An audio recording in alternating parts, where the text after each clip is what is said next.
The secret gives you anything you want: happiness, health, and wealth.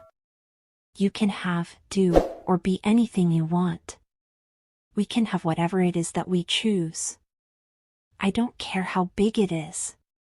What kind of a house do you want to live in? Do you want to be a millionaire?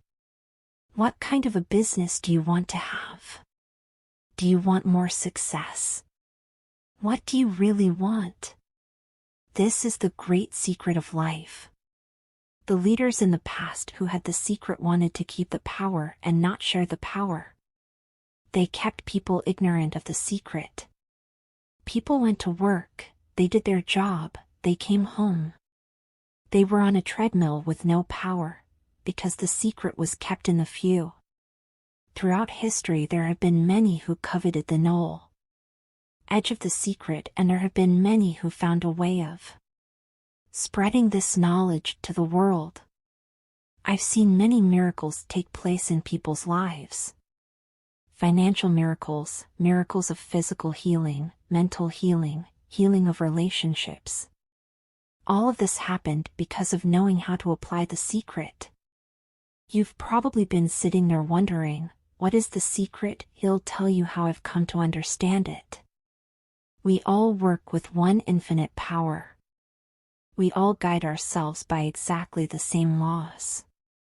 The natural laws of the universe are so precise that we don't even have any difficulty building spaceships. We can send people to the moon, and we can time the landing with the precision of a fraction of a second.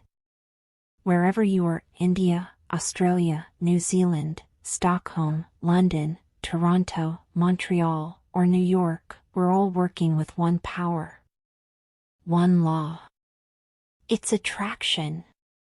The secret is the law of attraction. Everything that's coming into your life you are attracting into your life. And it's attracted to you by virtue of the images you're holding in your mind. It's what you're thinking. Whatever is going on in your mind you are attracting to you. Every thought of yours is a real thing, a force. The greatest teachers who have ever lived have told us that the law of attraction is the most powerful law in the universe. Poets such as William Shakespeare, Robert Browning, and William Blake delivered it in their poetry.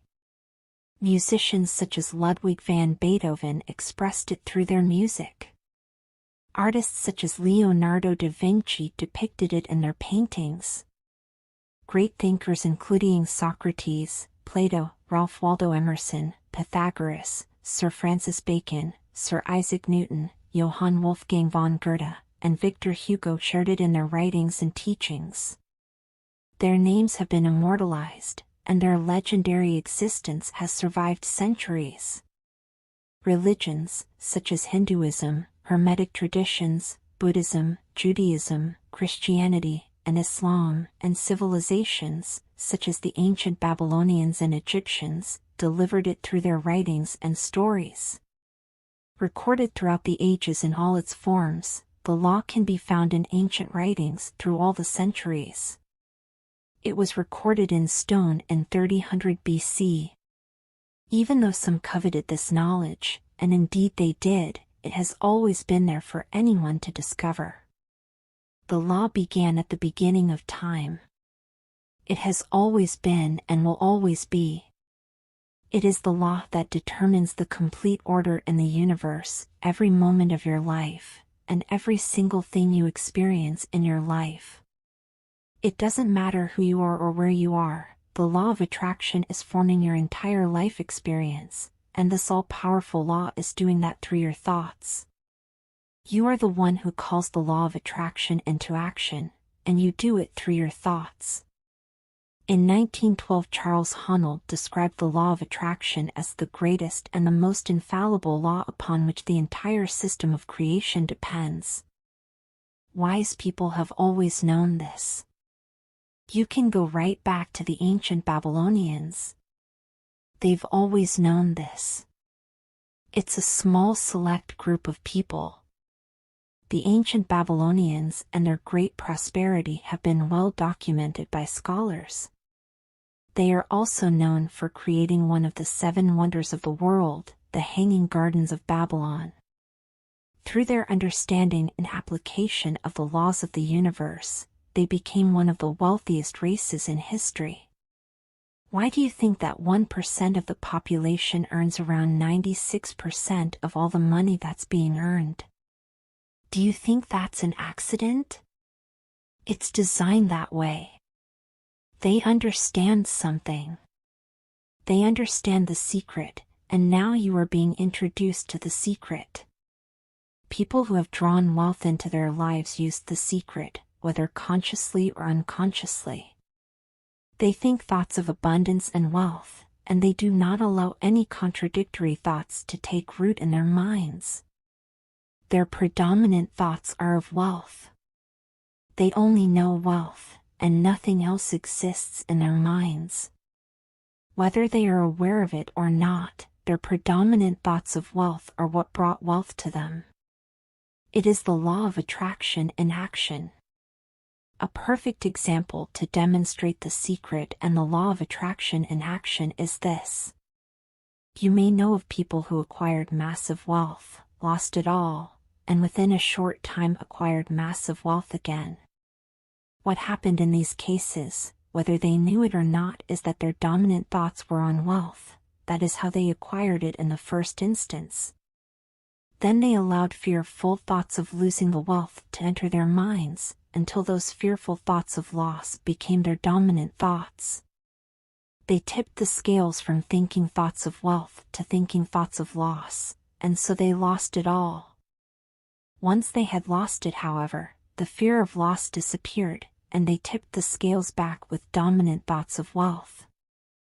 And wealth returned. The law responds to your thoughts, no matter what they may be. Likes attracts likes. The simplest way for me to look at the law of attraction is if I think of myself as a magnet, and I know that a magnet will attract to it. You are the most powerful magnet in the universe. You contain a magnetic power within you that is more powerful than anything in this world, and this unfathomable magnetic power is emitted through your thoughts. Basically put, the law of attraction says that like attracts like. But we're really talking at a level of thought. The law of attraction says like attracts like, and so as you think a thought, you are also attracting like thoughts to you. Here are more examples you may have experienced of the law of attraction in your life. Have you ever started to think about something you were not happy about, and the more you thought about it, the worse it seemed? That's because as you think one sustained thought, the law of attraction immediately brings more like thoughts to you. In a matter of minutes, you have gotten so many like unhappy thoughts coming to you that the situation seems to be getting worse. The more you think about it, the more upset you get. You may have experienced attracting like thoughts when you listened to a song, and then found that you couldn't get that song out of your head. The song just kept playing over and over in your mind. When you listened to that song, even though you may not have realized it, you gave your full attention and focus of thought to it. As you did that, you were powerfully attracting more like thoughts of that song, and so the law of attraction moved into action and delivered more thoughts of that song, over and over again. Our job as humans is to hold on to the thoughts of what we want, make it absolutely clear in our minds what we want, and from that we start to invoke one of the greatest laws in the universe, and that's the law of attraction. You become what you think about most, but you also attract what you think about most. Your life right now is a reflection of your past thoughts. That includes all the great things, and all the things you consider not so great. Since you attract to you what you think about most, it is easy to see what your dominant thoughts have been on every subject of your life, because that is what you have experienced. Until now.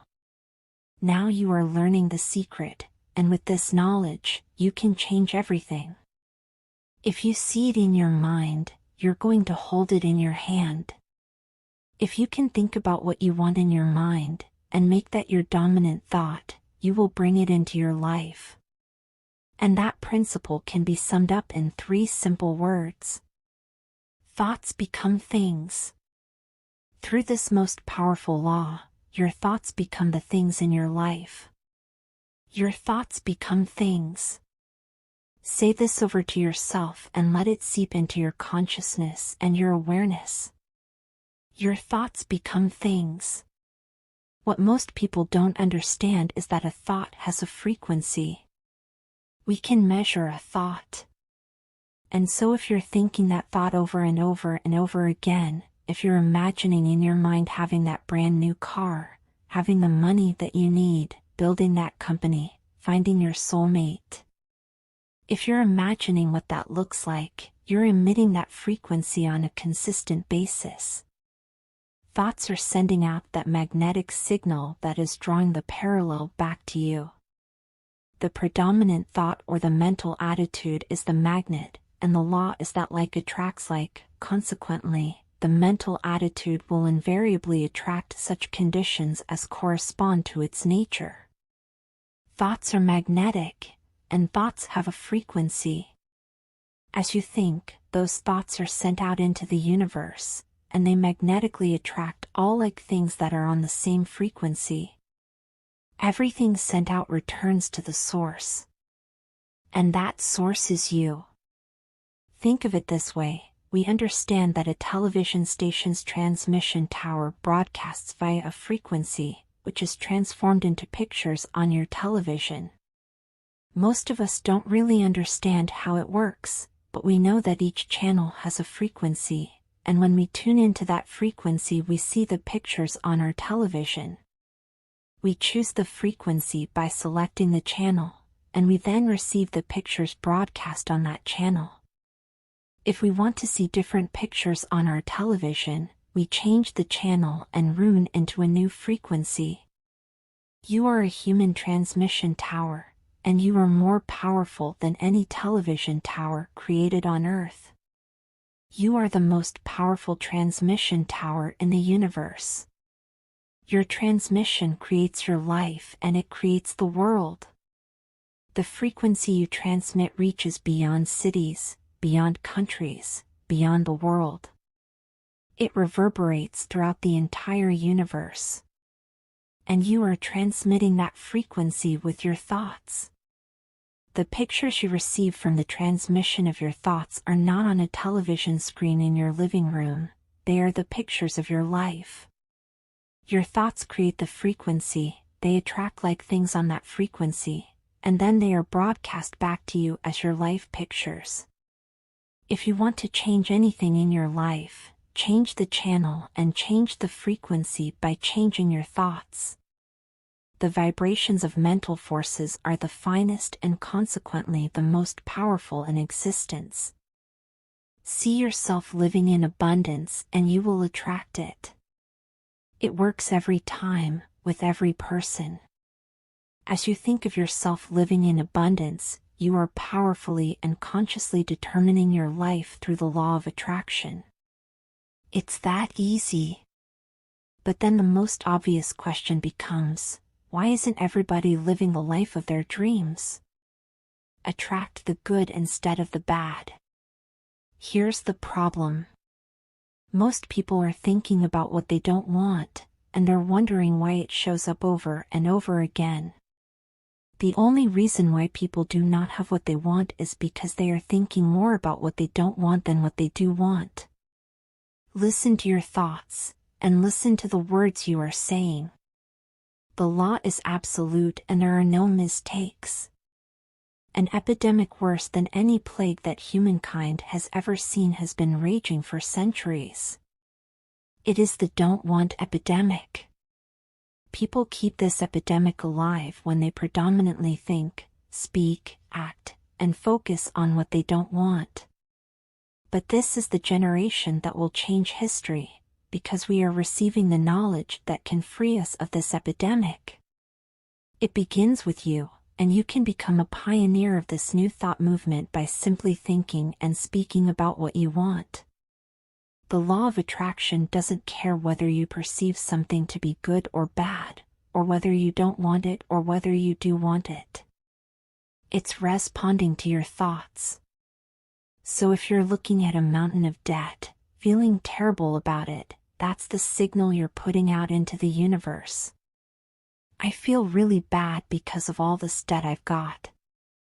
You're just affirming it to yourself. You feel it on every level of your being. That's what you're going to get more of. The law of attraction is a law of nature.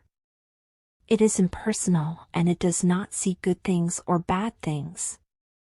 It is receiving your thoughts and reflecting back to you those thoughts as your life experience. The law of attraction simply gives you whatever it is you are thinking about. The law of attraction is really obedient. When you think of the things that you want, and you focus on them with all of your intention, then the law of attraction will give you exactly what you want every time. When you focus on the things that you don't want, I don't want to be late. These phrase, I don't want to be late, the law of attraction doesn't hear that you don't want it. It manifests the things that you're thinking of, and so it's going to show up over and over and over again. The law of attraction is not biased to wants or don't wants. When you focus on something, no matter what it happens to be, you really are calling that into existence. When you focus your thoughts on something you want, and you hold that focus, you are in that moment summoning what you want with the mightiest power in the universe. The law of attraction doesn't compute don't or not or no, or any other words of negation. As you speak words of negation, this is what the law of attraction is receiving. I don't want to spill something on this outfit. I want to spill something on this outfit, and I want to spill more things. I don't want a bad haircut.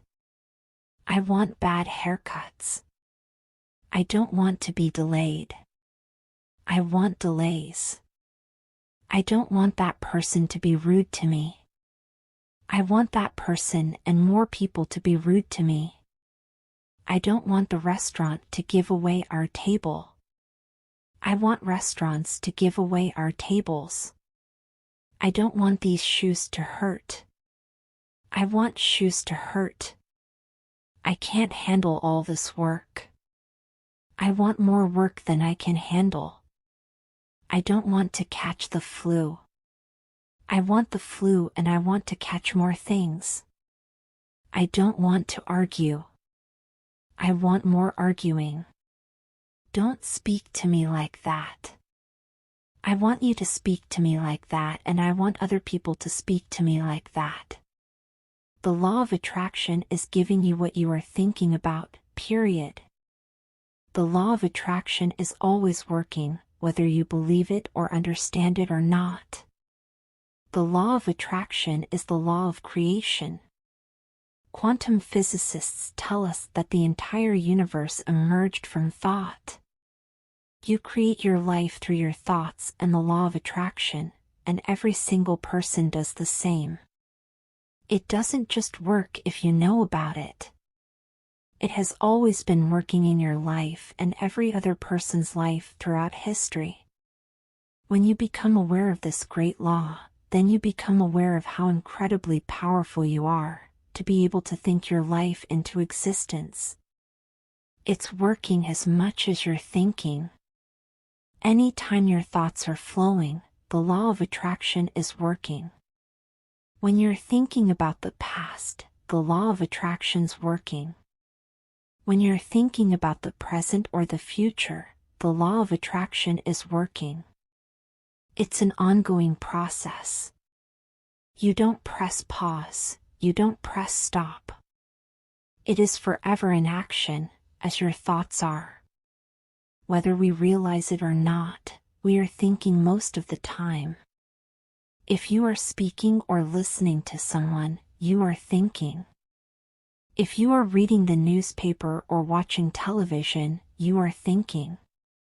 When you recall memories from your past, you are thinking. When you are considering something in your future, you are thinking. When you are driving, you are thinking. When you are getting ready in the morning, you are thinking. For many of us, the only time we are not thinking is when we are asleep. However, the forces of attraction are still operating on our last thoughts as we fall asleep. Make your last thoughts before going to sleep good thoughts.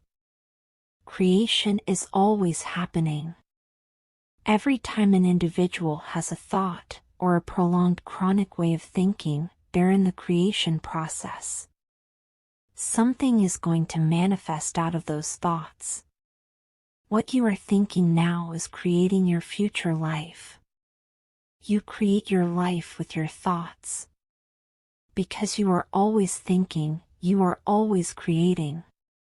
What you think about the most or focus on the most is what will appear as your life. Like all the laws of nature, there is utter perfection in this law.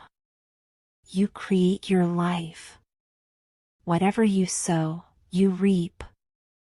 Your thoughts are seeds, and the harvest you reap will depend on the seeds you plant. If you are complaining, the law of attraction will powerfully bring into your life more situations for you to complain about. If you are listening to someone else complain and focusing on that, sympathizing with them, agreeing with them, in that moment, you are attracting more situations to yourself to complain about. The law is simply reflecting and giving back to you exactly what you are focusing on with your thoughts. With this powerful knowledge, you can completely change every circumstance and event in your entire life by changing the way you think.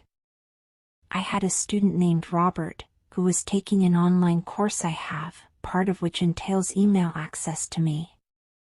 Robert was gay. He outlined all of the grim realities of his life in his emails to me. In his job, his coworkers ganged up on him. It was constantly stressful because of how nasty they were with him. When he walked down the street, he was accosted by homophobic people who wanted to abuse him in some way.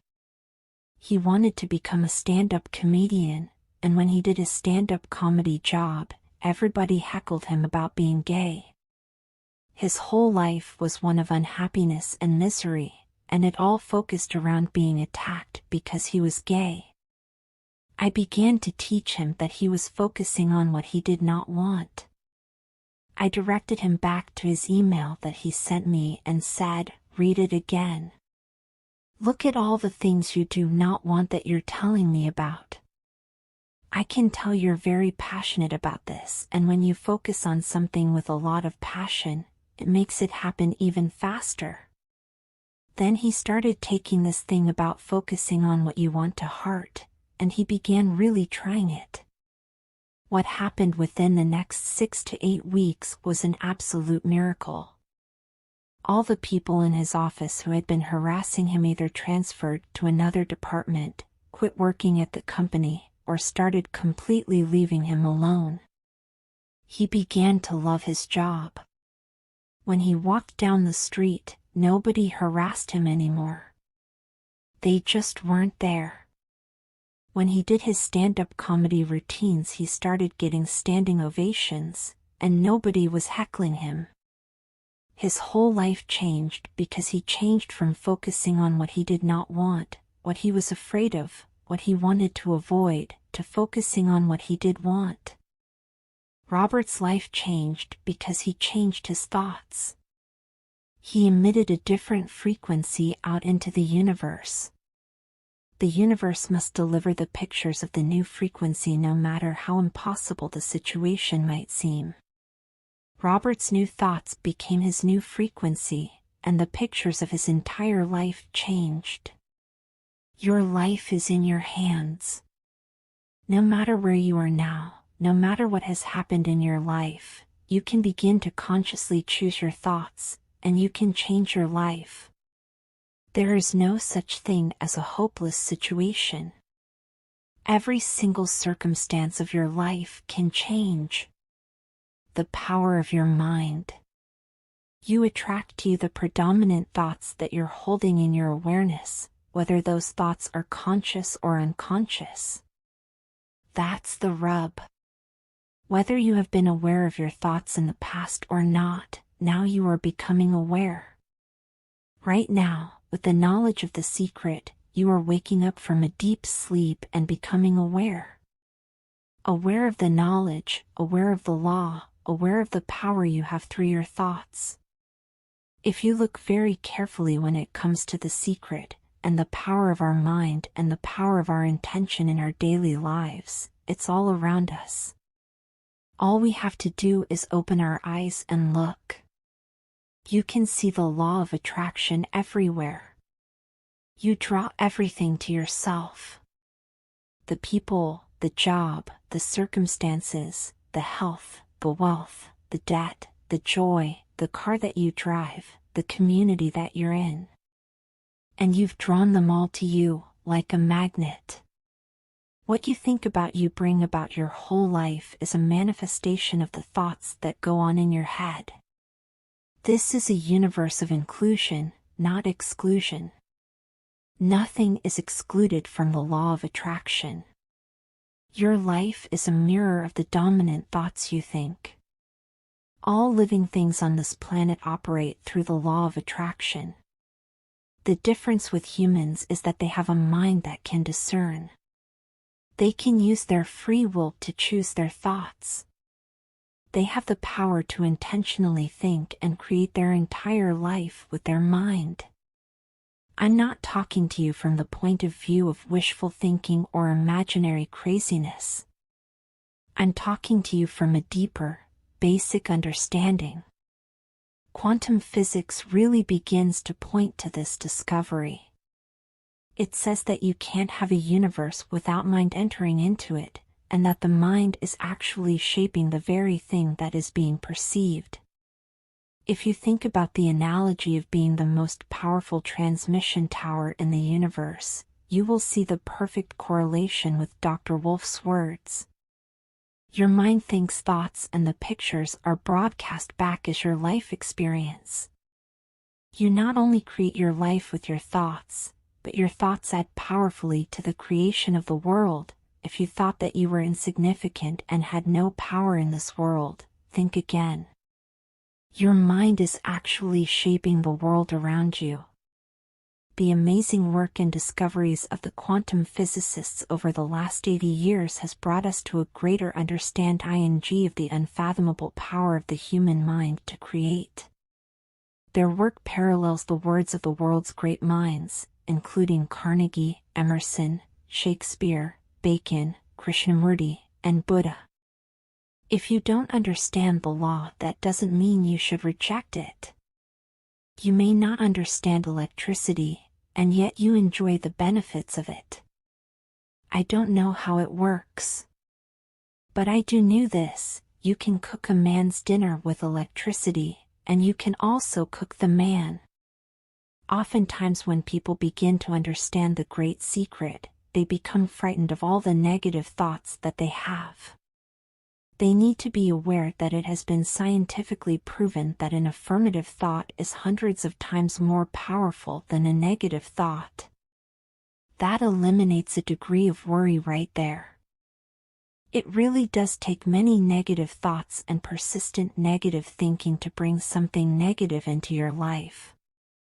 However, if you persist in thinking negative thoughts over a period of time, they will appear in your life. If you worry about having negative thoughts, you will attract more worrying about your negative thoughts, and multiply them at the same time. Decide right now that you are going to think only good thoughts. At the same time, proclaim to the universe that all your good thoughts are powerful, and that any negative thoughts are weak.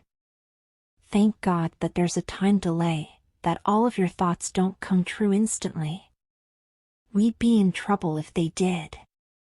The element of time delay serves you. It allows you to reassess, to think about what you want, and to make a new choice. All of your power to create your life is available right now, because right now is when you are thinking. If you have had some thoughts that will not be beneficial when they manifest, then right now you can change your thinking. You can erase your previous thoughts by replacing them with good thoughts. Time serves you because you can think new thoughts and emit a new frequency now. You want to become aware of your thoughts and choose your thoughts carefully, and you want to have fun with this, because you are the masterpiece of your own life. You are the Michelangelo of your own life. The David you are sculpting is you. One way to master your mind is to learn to quiet your mind. Without exception, every teacher in this book uses meditation as a daily practice. It wasn't until I discovered the secret that I realized how powerful meditation can be. Meditation quiets your mind, helps you control your thoughts, and revitalizes your body. The great news is that you don't have to set aside hours to meditate. Just 3 to 10 minutes a day to begin with can be incredibly powerful for gaining control over your thoughts. To become aware of your thoughts, you can also set the intention, I am the master of my thoughts. Say it often, meditate on it, and as you hold to that intention, by the law of attraction you must become that. You are now receiving the knowledge that will enable you to create the most magnificent version of you. The possibility of that version of you already exists on the frequency of the most magnificent version of you. Decide what you want to be, do, and have, think the thoughts of it, emit the frequency, and your vision will become your life. Secret summary. The great secret of life is the law of attraction. The law of attraction says like attracts like, so when you think a thought, you are also attracting like thoughts to you. Thoughts are magnetic, and thoughts have a frequency. As you think thoughts, they are sent out into the universe, and they magnetically attract all like things that are on the same frequency. Everything sent out returns to the source, you. You are like a human transmission tower, transmitting a frequency with your thoughts. If you want to change anything in your life, change the frequency by changing your thoughts.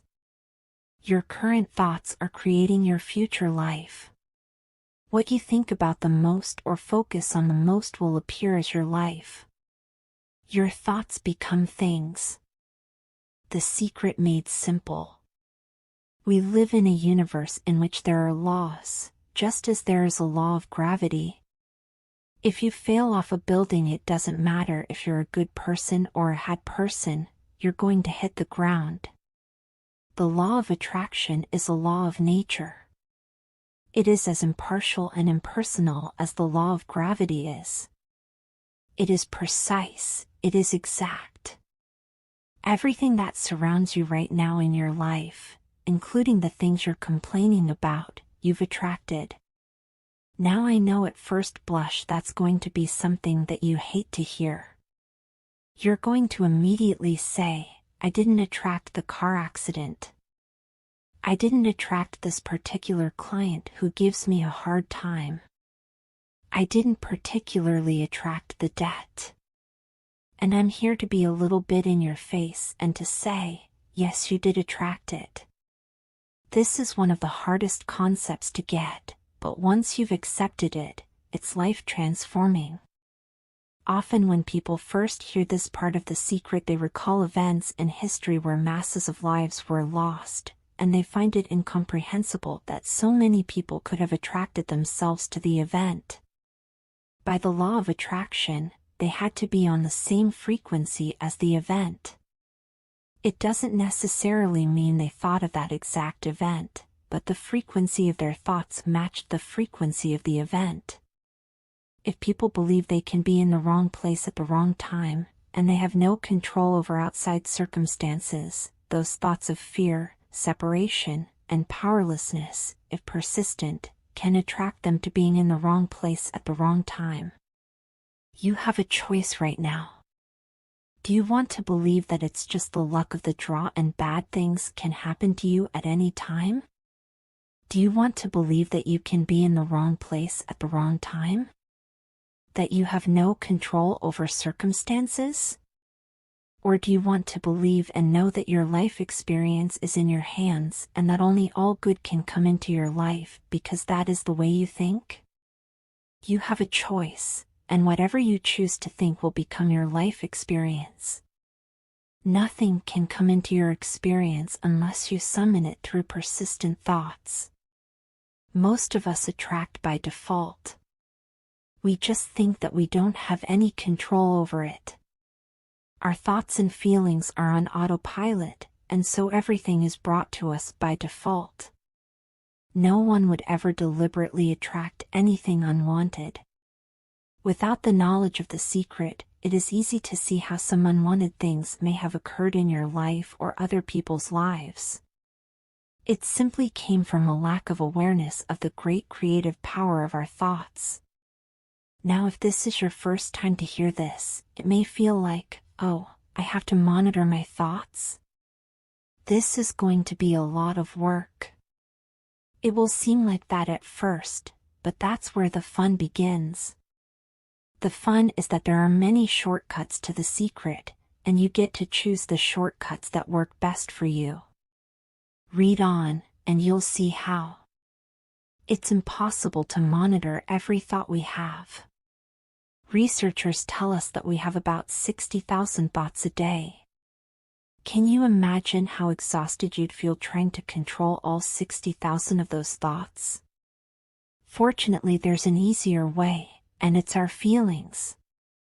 Our feelings let us know what we're thinking. The importance of feelings cannot be overstated. Your feelings are your greatest tool to help you create your life. Your thoughts are the primary cause of everything. Everything else you see and experience in this world is a fact, and that includes your feelings. The cause is always your thoughts. The emotions are an incredible gift that we have to let us know what we're thinking. Your feelings tell you very quickly what you're thinking. Think about when your feelings suddenly took a dive, maybe when you heard some bad news. That feeling in your stomach or solar plexus was instant. So your feelings are an immediate signal for you to know what you are thinking. You want to become aware of how you're feeling, and get in tune with how you're feeling, because it is the fastest way for you to know what you're thinking. You have two sets of feelings, good feelings and bad feelings. And you know the difference between the two because one makes you feel good, and the other makes you feel bad. It's the depression, it's the anger, it's the resentment, it's the guilt. It's those feelings that don't make you feel empowered. Those are the bad feelings. No one can tell you whether you are feeling good or bad, because you are the only one who knows how you're feeling at any time. If you're not sure how you're feeling, just ask yourself, how am I feeling? You can stop and ask this question often during the day, and as you do, you will become more aware of how you're feeling. The most important thing for you to know is that it is impossible to feel bad and at the same time be having good thoughts. That would defy the law, because your thoughts cause your feelings. If you are feeling bad, it is because you are thinking thoughts that are making you feel bad. Your thoughts determine your frequency, and your feelings tell you immediately what frequency you are on. When you are feeling bad, you are on the frequency of drawing more bad things. The law of attraction must respond by broadcasting back to you more pictures of bad things and things that will make you feel bad. As you feel bad, and don't make any effort to change your thoughts and feel better, you are in effect saying, bring me more circumstances that will make me feel bad. Bring it on. The flip side to that is that you have good emotions and good feelings. You know when they come because they make you feel good. Excitement, joy, gratitude, love. Imagine if we could feel that way every day. When you celebrate the good feelings, you'll draw to you more good feelings, and things that make you feel good. It's really so simple. What am I attracting right now? Well, how do you feel? I feel good. Well, good, keep doing that. It is impossible to feel good and at the same time be having negative thoughts. If you are feeling good, it is because you are thinking good thoughts. You see, you can have whatever you want in your life, no limits. But there's one catch: you have to feel good. And when you think about it, isn't that all you ever want? The law is indeed perfect. If you're feeling good, then you're creating a future that's on track with your desires. If you're feeling bad, you're creating a future that's off track with your desires. As you go about your day, the law of attraction is working in every second. Everything we think and feel is creating our future. If you're worried or in fear, then you're bringing more of that into your life throughout the day. When you are feeling good, you must be thinking good thoughts. So you are on track and you are emitting a powerful frequency that is attracting back to you more good things that will make you feel good. Seize those moments when you are feeling good, and milk them. Be aware that as you are feeling good, you are powerfully attracting more good things to you. Let's go one step further. What if your feelings are actually communication from the universe to let you know what you're thinking? Our feelings are a feedback mechanism to us about whether we're on track or not, whether we're on course or off course. Remember that your thoughts are the primary cause of everything. So when you think a sustained thought, it is immediately sent out into the universe. That thought magnetically attaches itself to the like frequency and then within seconds sends the reading of that frequency back to you through your feelings. Put another way, your feelings are communication back to you from the universe, telling you what frequency you are currently on. Your feelings are your frequency feedback mechanism. When you are feeling good feelings, it is communication back from the universe saying, you are thinking good thoughts. Likewise, when you are feeling bad, you are receiving communication back from the universe saying, you are thinking bad thoughts.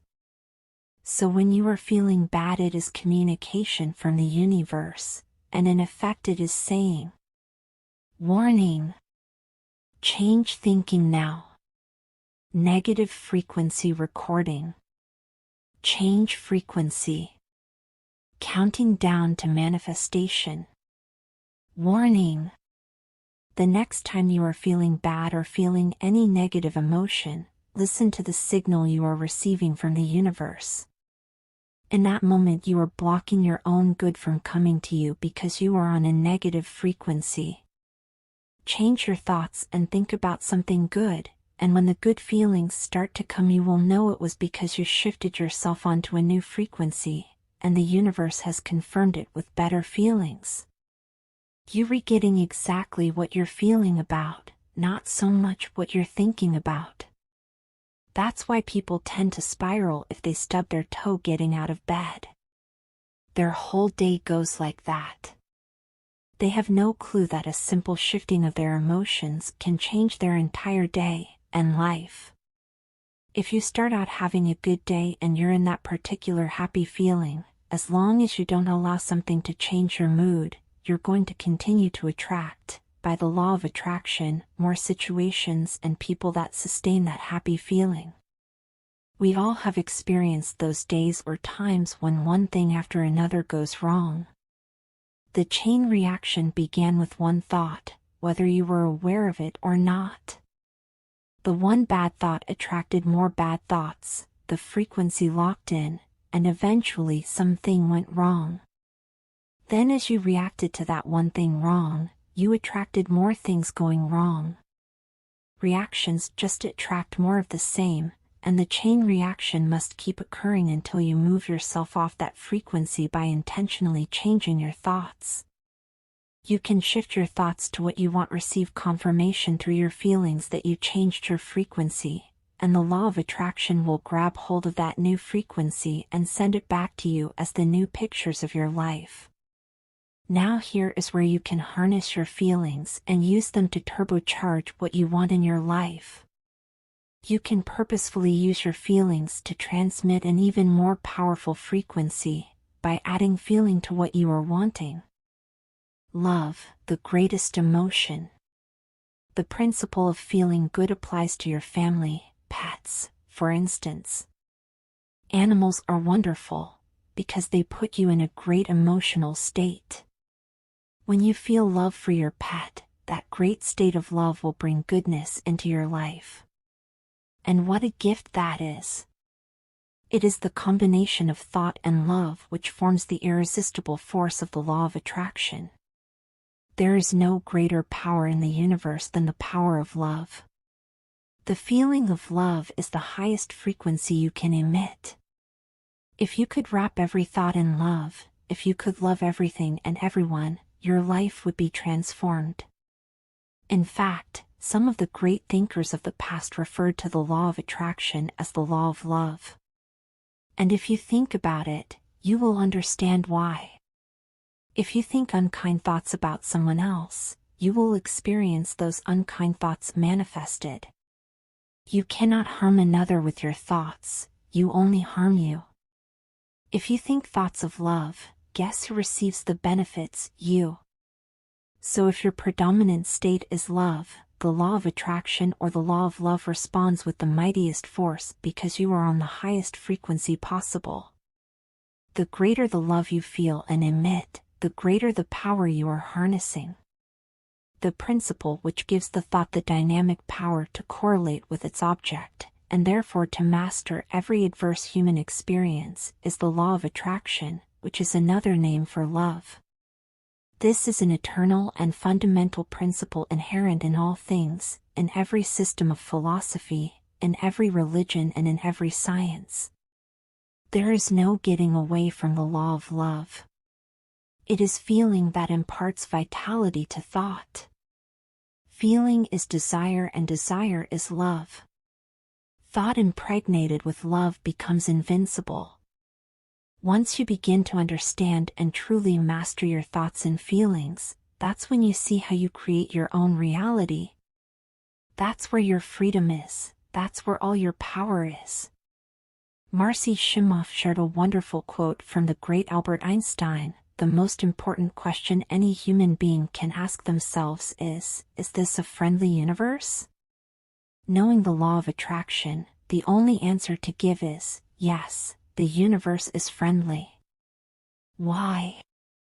Because when you answer in this way, by the law of attraction you must experience that. Albert Einstein posed this powerful question because he knew the secret.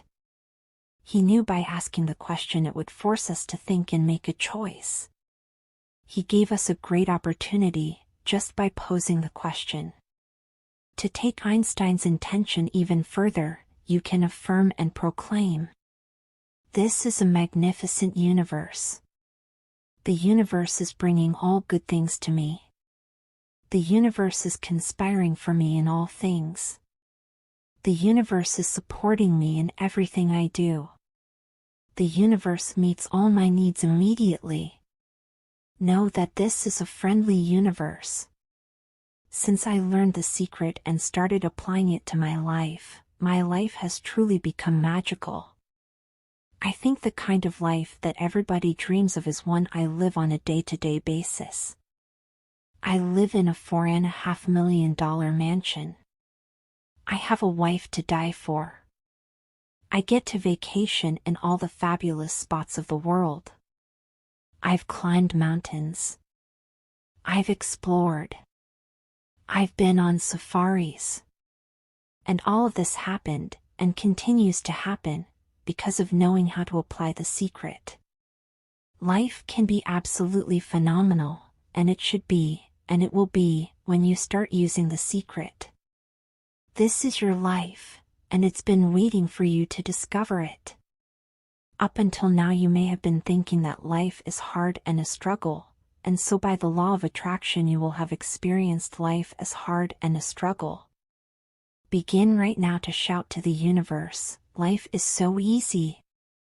Life is so good. All good things come to me.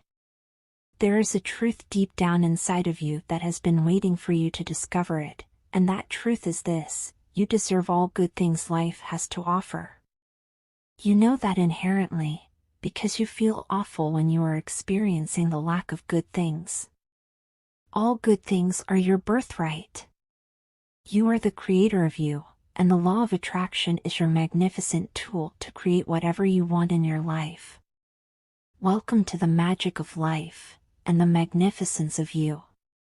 Secret summaries. The law of attraction is a law of nature. It is as impartial as the law of gravity.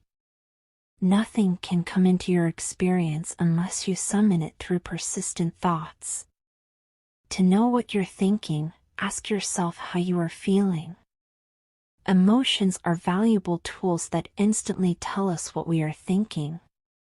It is impossible to feel bad and at the same time have good thoughts. Your thoughts determine your frequency, and your feelings tell you immediately what frequency you are on. When you feel bad, you are on the frequency of drawing more bad things. When you feel good, you are powerfully attracting more good things to you. Secret shifters, such as pleasant memories, nature, or your favorite music, can change your feelings and shift your frequency in an instant. The feeling of love is the highest frequency you can emit. The greater the love you feel and emit, the greater the power you are harnessing. How to use the secret. You are a creator, and there is an easy process to create using the law of attraction. The greatest teachers and avatars have shared the creative process through their wondrous work in a myriad of forms. Some great teachers created stories to demonstrate how the universe works. The wisdom contained in their stories has been handed down through the centuries and has become legendary. Many people living today do not realize that the essence of these stories is the very truth of life. If you think about Aladdin and his lamp, Aladdin picks up the lamp, dusts it off, and out pops the genie. The genie always says one thing: "Your wish is my command." The story now goes that there are 3 wishes, but if you trace the story back to its origins, there's absolutely no limit whatsoever to the wishes. Think about that one. Now, let's take this metaphor and apply it to your life. Remember, Aladdin is the one who always asks for what he wants. Then you've got the universe at large, which is the genie. Traditions have called it so many things: your holy guardian angel, your higher self. We can put any label on it, and you choose the one that works best for you, but every tradition has told us there's something bigger than us. And the genie always says one thing: "Your wish is my command." This wonderful story demonstrates how your whole life and everything in it has been created by you. The genie has simply answered your every command. The genie is the law of attraction, and it is always present and always listening to everything you think, speak, and act. The genie assumes that everything you think about, you want. That everything you speak about, you want. That everything you act upon is what you want. You are the master of the universe, and the genie is there to serve you. The genie never questions your commands.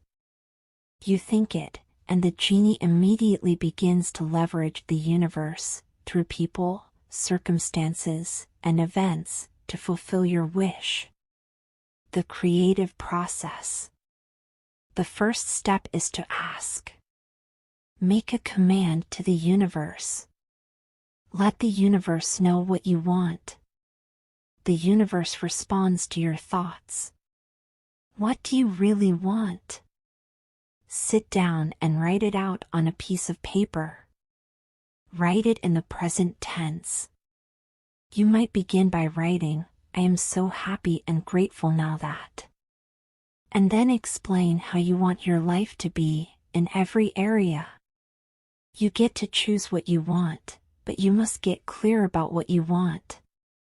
This is your work. If you're not clear, then the law of attraction cannot bring you what you want. You will be sending out a mixed frequency, and you can only attract mixed results. For the first time in your life, perhaps, work out what it is you really want.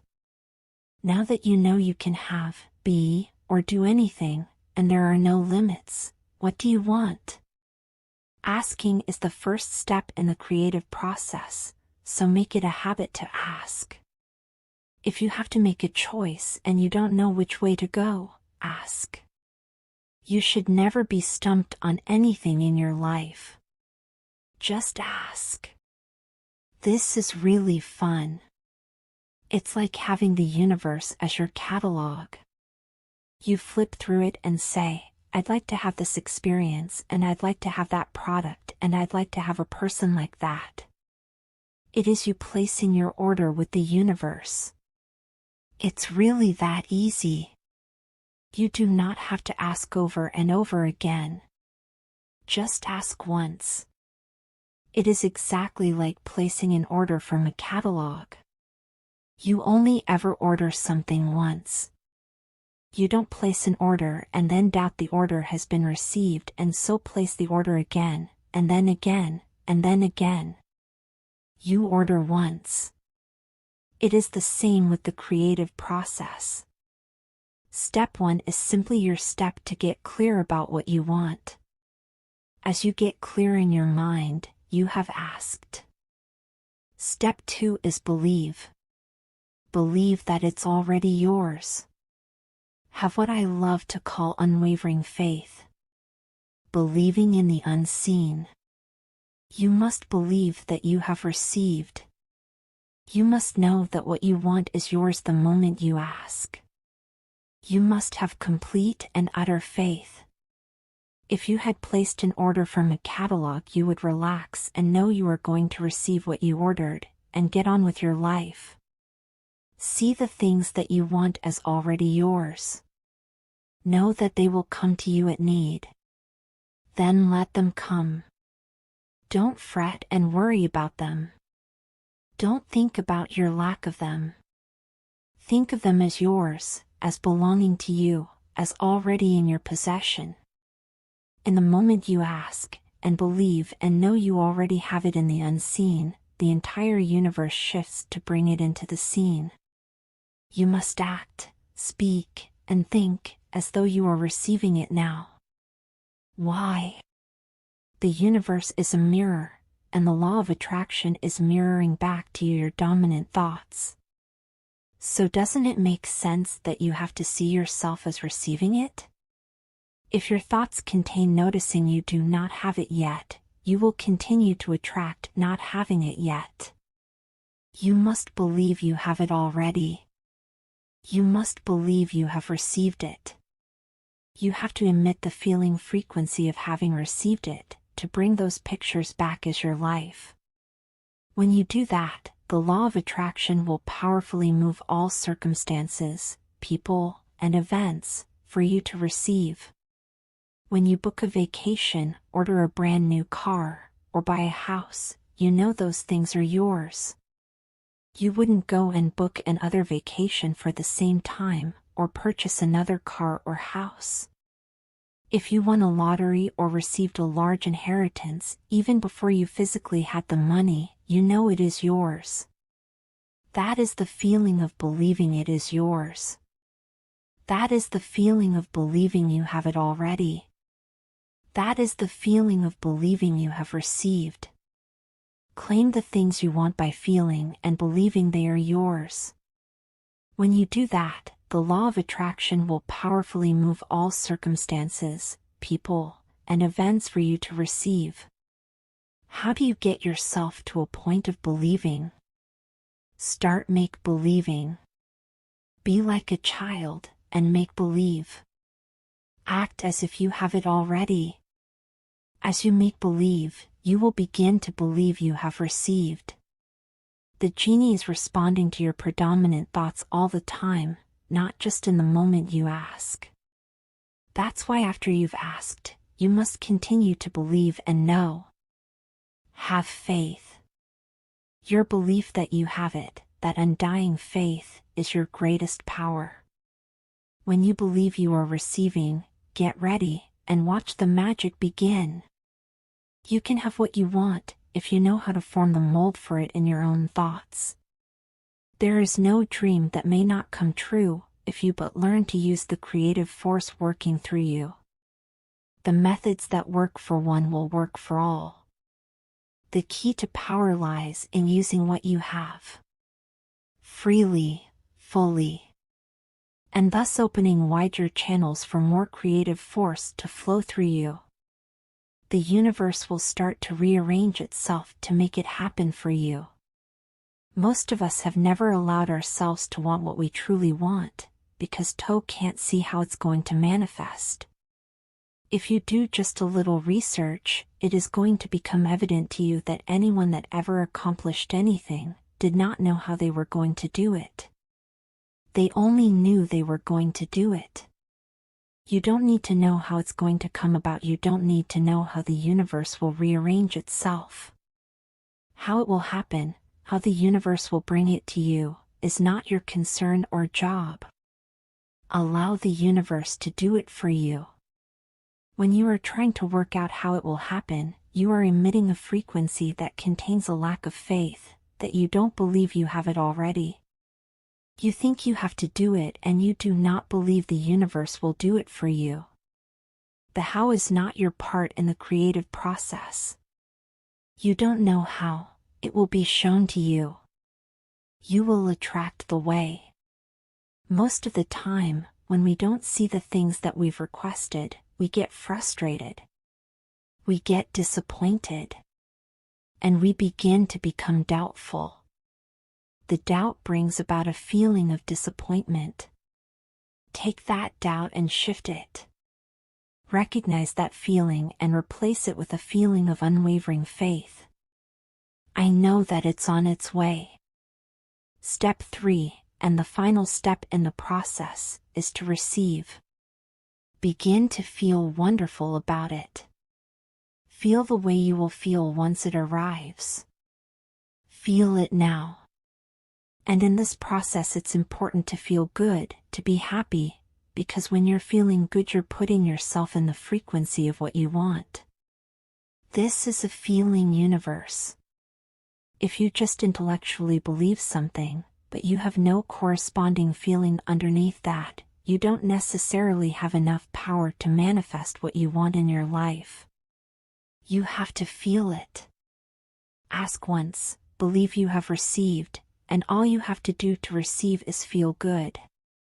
When you are feeling good, you are on the frequency of receiving. You are on the frequency of all good things coming to you, and you will receive what you have asked for. You wouldn't ask for anything unless it was going to make you feel good in the receiving of it, would you?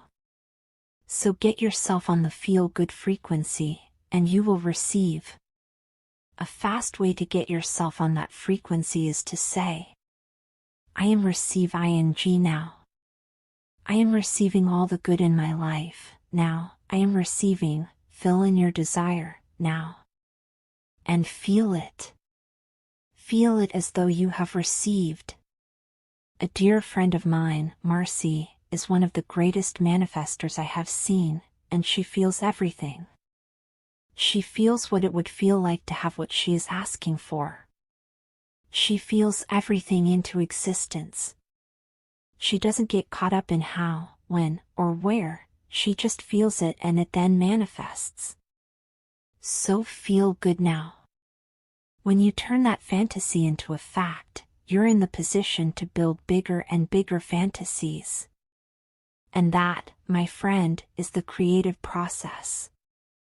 Whatsoever ye shall ask in prayer, believing, ye shall receive.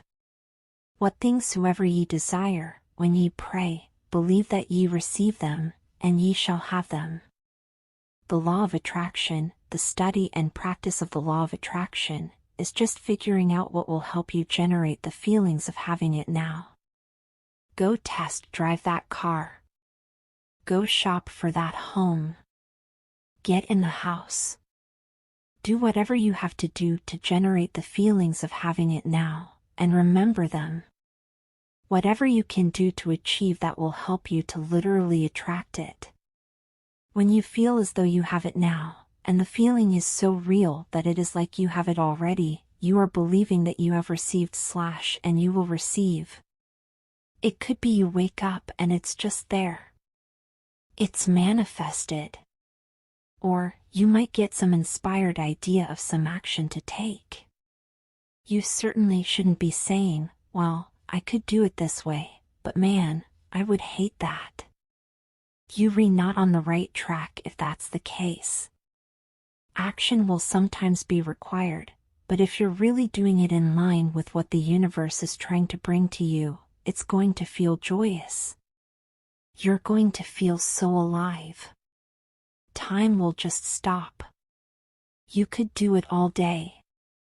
Action is a word that can imply work to some people, but inspired action will not feel like work at all. The difference between inspired action and action is this. Inspired action is when you are acting to receive. If you are in action to try and make it happen, you have slipped backward. Inspired action is effortless, and it feels wonderful because you are on the frequency of receiving. Imagine life as a fast-moving river. When you are acting to make something happen, it will feel as if you are going against the current of the river. It will feel hard and like a struggle. When you are acting to receive from the universe, you will feel as if you are flowing with the current of the river. It will feel effortless. That is the feel of inspired action, and of being in the flow of the universe and life. Sometimes you will not even be aware you used action until after you've received, because the acting felt so good. You will then look back and see the wonder and matrix of how the universe carried you to what you wanted, and also brought what you wanted to you. The universe likes speed. Don't delay. Don't second guess. Don't doubt. When the opportunity is there, when the impulse is there, when the intuitive nudge from within is there, act. That's your job. And that's all you have to do. Trust your instincts. It's the universe inspiring you. It's the universe communicating with you on the receiving frequency. If you have an intuitive or instinctive feeling, follow it, and you will find that the universe is magnetically moving you to receive what you asked for. You will attract everything that you require. If it's money you need, you will attract it. If it's people you need, you'll attract it. If it's a certain book you need, you'll attract it. You've got to pay attention to what you're attracted to, because as you hold images of what you want, you're going to be attracted to things and they're going to be attracted to you. But it literally moves into physical reality with and through you. And it does that by law. Remember that you are a magnet, attracting everything to you. When you have gotten clear in your mind about what you want, you have become a magnet to draw those things to you, and those things you want are magnetized to you in return.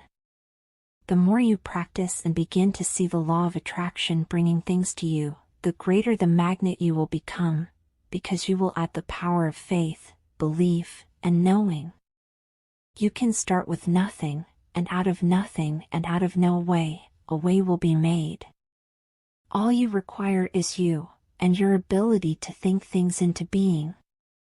Everything that has been invented and created throughout the history of humankind began with one thought.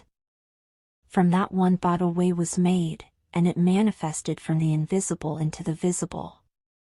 Think of a car driving through the night. The headlights only go 100 to 200 feet forward, and you can make it all the way from California to New York driving through the dark, because all you have to see is the next 200 feet. And that's how life tends to unfold before us. If we just trust that the next 200 feet will unfold after that, and the next 200 feet will unfold after that. Your life will keep unfolding. And it will eventually get you to the destination of whatever it is you truly want, because you want it. Trust the universe. Trust and believe and have faith. I truly had no idea how I was going to bring the knowledge of The Secret onto the movie screen. I just held to the outcome of the vision. I saw the outcome clearly in my mind, I felt it with all my might, and everything that we needed to create The Secret came to us. Take the first step in faith. You don't have to see the whole staircase. Just take the first step. Let's look at using the creative process for those who feel they are overweight and who want to lose weight. The first thing to know is that if you focus on losing weight, you will attract back having to lose more weight, so get having to lose weight out of your mind. It's the very reason why diets don't work. Because you are focused on losing weight, you must attract back continually having to lose weight. The second thing to know is that the condition of being overweight was created through your thought to it. To put it in the most basic terms, if someone is overweight, it came from thinking fat thoughts, whether that person was aware of it or not. A person cannot think thin thoughts and be fat. It completely defies the law of attraction. Whether people have been told they have a slow thyroid, a slow metabolism, or their body size is hereditary, these are all disguises for thinking fat thoughts. If you accept any of those conditions as applicable to you, and you believe it, it must become your experience, and you will continue to attract being overweight. After I had my 2 daughters, I was overweight, and I know it came from listening to and reading the messages that it is hard to lose weight after having a baby, and even harder after the second baby. I summoned exactly that to me with those fat thoughts, and it became my experience. I really beefed up, and the more I noticed how I had beefed up, the more beefing up I attracted. With a small frame, I became a hefty 143 pounds, all because I was thinking fat thoughts. The most common thought that people hold, and I held it too, is that food was responsible for my weight gain. That is a belief that does not serve you, and in my mind now it is complete balderdash. Food is not responsible for putting on weight. It is your thought that food is responsible for putting on weight that actually has food put on weight. Remember, thoughts are primary cause of everything, and the rest is effects from those thoughts. Think perfect thoughts and the result must be perfect weight. Let go of all those limiting thoughts. Food cannot cause you to put on weight unless you think it can. The definition of the perfect weight is the weight that feels good for you. No one else's opinion counts. It is the weight that feels good for you. You most likely know of someone who is thin and eats like a horse, and they proudly declare, "I can eat whatever I want and I am always the perfect weight." And so the genie of the universe says, "Your wish is my command." To attract your perfect weight and body using the creative process, follow these steps. Step 1: Ask. Get clear on the weight you want to be. Have a picture in your mind of what you will look like when you have become that perfect weight. Get pictures of yourself at your perfect weight, if you have them, and look at them often. If not, get pictures of the body you would like to have and look at those often. Step 2: Believe. You must believe you will receive and that the perfect weight is yours already. You must imagine, pretend, act as if, make believe, that the perfect weight is yours. You must see yourself as receiving that perfect weight. Write out your perfect weight and place it over the readout of your scale, or don't weigh yourself at all. Do not contradict what you have asked for with your thoughts, words, and actions. Don't buy clothes at your current weight. Have faith and focus on the clothes you are going to buy. Attracting the perfect weight is the same as placing an order with the catalog of the universe. You look through the catalog, choose the perfect weight, place your order, and then it is delivered to you. Make it your intention to look for, admire, and inwardly praise people with your idea of perfect weight bodies. Seek them out, and as you admire them and feel the feelings of that, you are summoning it to you. If you see people who are overweight, do not observe them, but immediately switch your mind to the picture of you in your perfect body and feel it. Step 3. Receive. You must feel good. You must feel good about you. This is important, because you cannot attract your perfect weight if you feel bad about your body now. If you feel bad about your body, that is a powerful feeling, and you will continue to attract feeling bad about your body. You will never change your body if you are critical of it and find fault with it, and in fact you will attract more weight to you. Praise and bless every square inch of your body. Think about all the perfect things about you. As you think perfect thoughts, as you feel good about you, you are on the frequency of your perfect weight, and you are summoning perfection. Wallace Wattles shares a wonderful tip about eating in one of his books. He recommends that when you eat, make sure you are entirely focused on the experience of chewing the food. Keep your mind present and experience the sensation of eating food, and do not allow your mind to drift to other things. Be present in your body and enjoy all the sensations of chewing the food in your mouth and swallowing it. Try it the next time you are eating. When you are completely present as you eat, the flavor of the food is so intense and magnificent. When you let your mind drift, the flavor virtually disappears. I am convinced that if we can eat our food in the present, entirely focused on the pleasurable experience of eating, the food is assimilated into our bodies perfectly, and the result in our bodies must be perfection. The end of the story about my own weight is that I now maintain my perfect weight of 116 pounds and I can eat whatever I want. So, focus on your perfect weight. How long does it take? Another thing people wonder about is, how long will it take to manifest the car, the relationship, the money? I don't have any rulebook that says it's going to take 30 minutes or 3 days or 30 days. It's more a matter of you being in alignment with the universe itself. Time is just an illusion. Einstein told us that.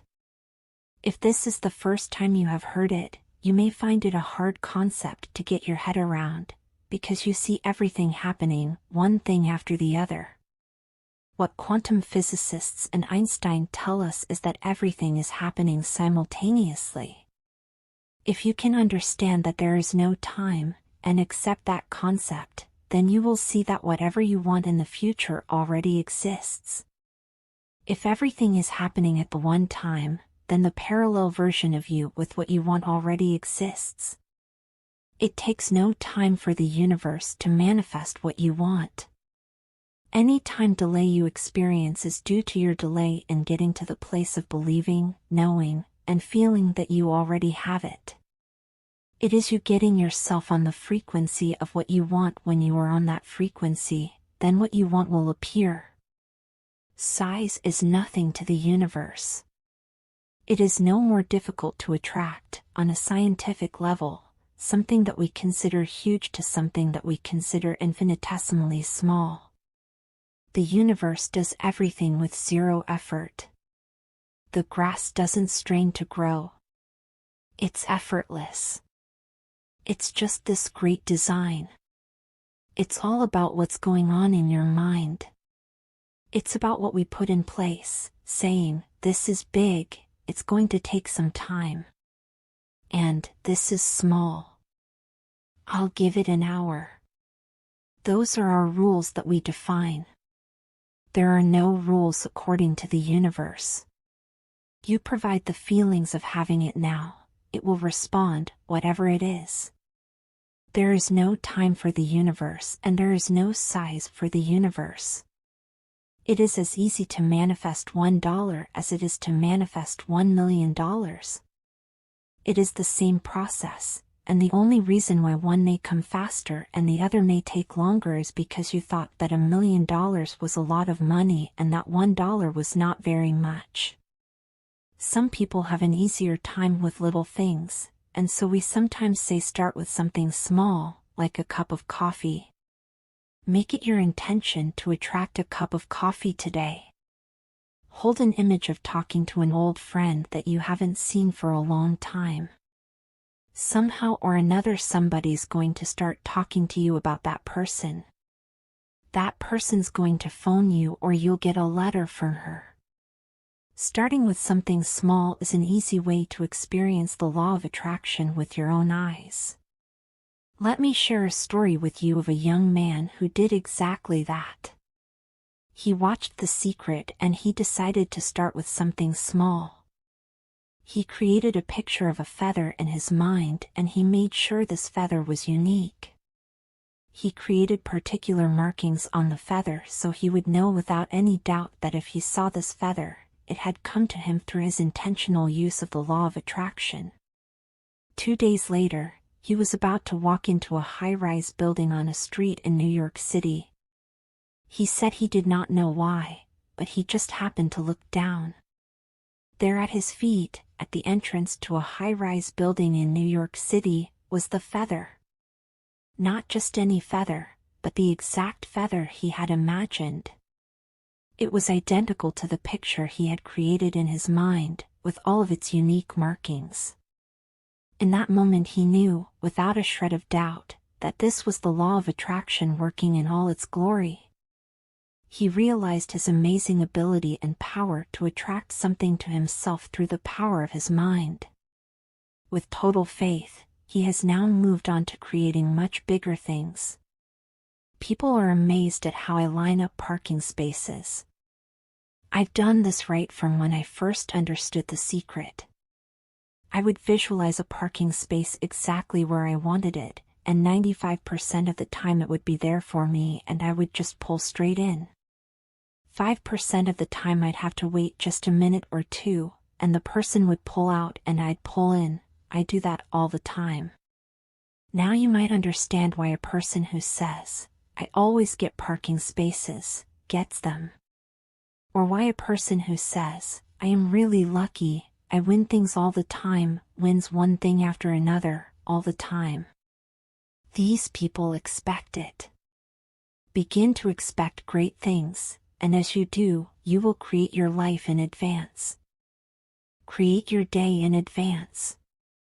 You can use the law of attraction to create your whole life in advance, right down to the next thing you are doing today. Prentice Mulford, a teacher whose writings share so many insights into the law of attraction and how to use it, demonstrates how important it is to think your day in advance. When you say to yourself, "I am going to have a pleasant visit or a pleasant journey," you are literally sending elements and forces ahead of your body that will arrange things to make your visit or journey pleasant. When before the visit or the journey or the shopping trip you are in a bad humor, or fearful or apprehensive of something unpleasant, you are sending unseen agencies ahead of you which will make some kind of unpleasantness. Our thoughts, or in other words, our state of mind, is ever at work fixing up things good or bad in advance. Prentice Mulford wrote those words in the 1870s. What a pioneer! You can see clearly how important it is to think in advance every event and every day. You will no doubt have experienced the opposite of thinking your day in advance, and one of the repercussions of that is having to rush and hurry. If you are rushing or hurrying, know that those thoughts and actions are based in fear, fear of being late, and you are fixing up bad things ahead for you. As you continue to rush, you will attract one bad thing after another into your path. In addition to that, the law of attraction is fixing up more future circumstances that will cause you to rush and hurry. You must stop and move yourself off that frequency. Take a few moments and shift yourself if you don't want to summon bad things to you. Many people, particularly in Western societies, chase time and complain that they don't have enough time. Well, as someone says that they don't have enough time, so it must be by the law of attraction. If you have been chasing your tail with thoughts of not having enough time, from now on declare emphatically, I have more than enough time, and change your life. You can also turn waiting into a powerful time to create your future life. Next time you are in a situation where you are waiting, seize that time and imagine having all the things you want. You can do this anywhere, anytime. Turn every life situation into a positive one. Make it a daily habit to determine every event in your life in advance, through your thoughts. Set the universal forces ahead of you in everything you do and everywhere you go, by thinking the way you want it to go in advance. Then you are creating your life intentionally. Secret summaries. Like Aladdin's genie, the law of attraction grants our every command. The creative process helps you create what you want in 3 simple steps: ask, believe, and receive. Asking the universe for what you want is your opportunity to get clear about what you want. As you get clear in your mind, you have asked. Believing involves acting, speaking, and thinking as though you have already received what you've asked for. When you emit the frequency of having received it, the law of attraction moves people, events, and circumstances for you to receive. Receiving involves feeling the way you will feel once your desire has manifested. Feeling good now puts you on the frequency of what you want. To lose weight, don't focus on losing weight. Instead, focus on your perfect weight. Feel the feelings of your perfect weight, and you will summon it to you. It takes no time for the universe to manifest what you want. It is as easy to manifest $1 as it is to manifest $1 million.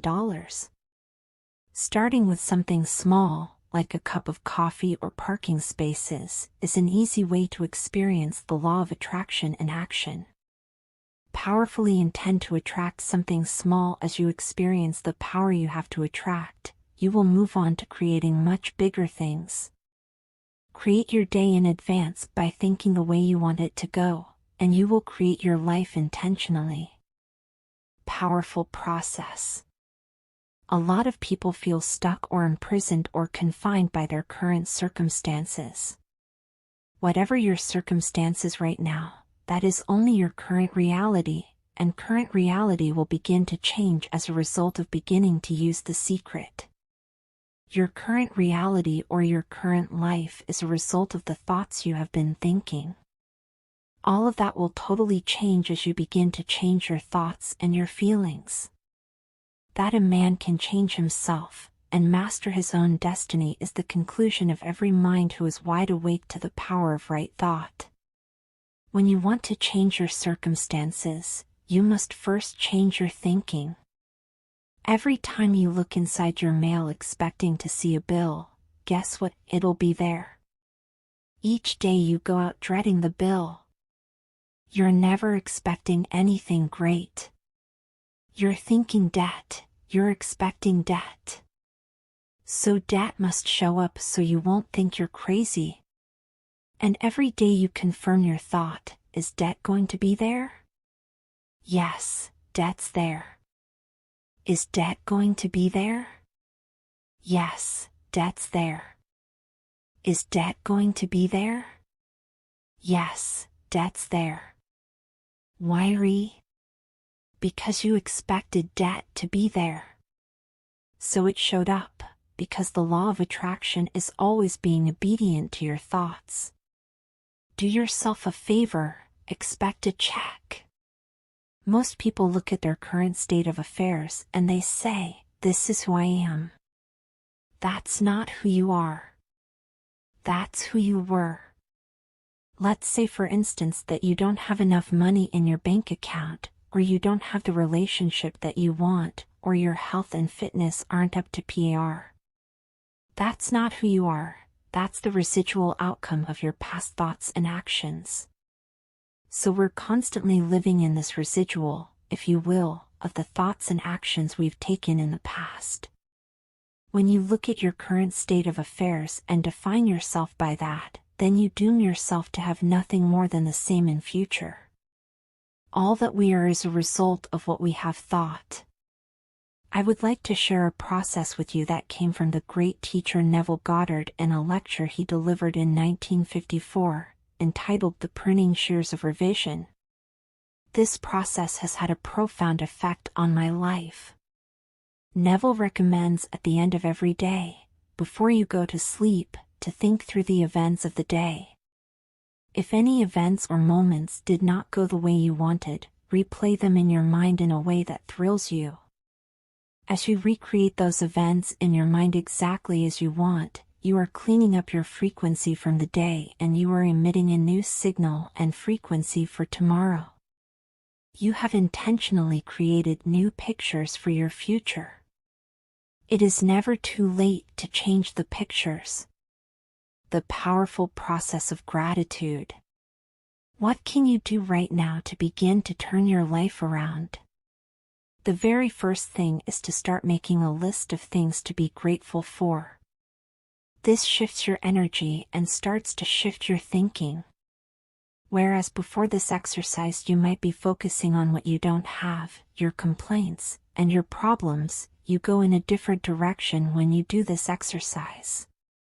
You start to be grateful for all the things that you feel good about. If it is a new thought to you that gratitude brings your whole mind into closer harmony with the creative energies of the universe, consider it well, and you will see that it is true. Gratitude is absolutely the way to bring more into your life. Every man knows that when his wife is appreciating him for the little things that he does, what does he want to do? He wants to do more. It's always about appreciation. It pulls things in. It attracts support. Whatever we think about and think about we bring about. Gratitude has been such a powerful exercise for me. Every morning I get up and say thank you. Every morning, when my feet hit the floor, thank you. And then I start running through what I'm grateful for, as I'm brushing my teeth and doing the things I do in the morning. And I'm not just thinking about them and doing some rote routine. I'm putting it out there and I'm feeling the feelings of gratitude. The day we filmed James Ray sharing his powerful exercise of gratitude is one I will never forget. From that day on, I made James's process my life. Every morning, I do not get out bed until I have felt the feelings of gratitude for this brand new day and all I am grateful for in my life. Then as I get out of bed, when one foot touches the ground I say, thank you as my second foot touches the ground. With each step I take on my way to the bathroom, I say thank you. I continue to say and feel thank you as I am showering and getting ready. By the time I am ready for the day, I have said thank you hundreds of times. As I do this, I am powerfully creating my day and all that it will contain. I am setting my frequency for the day and intentionally declaring the way I want my day to go, rather than stumbling out of bed and letting the day take control of me. There is no more powerful way to begin your day than this. You are the creator of your life, and so begin by intentionally creating your day. Gratitude was a fundamental part of the teachings of all the great avatars throughout history. In the book that changed my life, The Science of Getting Rich, written by Wallace Wattles in 1910, gratitude is its longest chapter. Every teacher featured in The Secret uses gratitude as part of his or her day. Most of them begin their day with thoughts and feelings of gratitude. Joe Sugarman, a wonderful man and successful entrepreneur, watched the film The Secret and contacted me. he told me his favorite part was the gratitude process, and that his use of gratitude had contributed to all he had achieved in his life.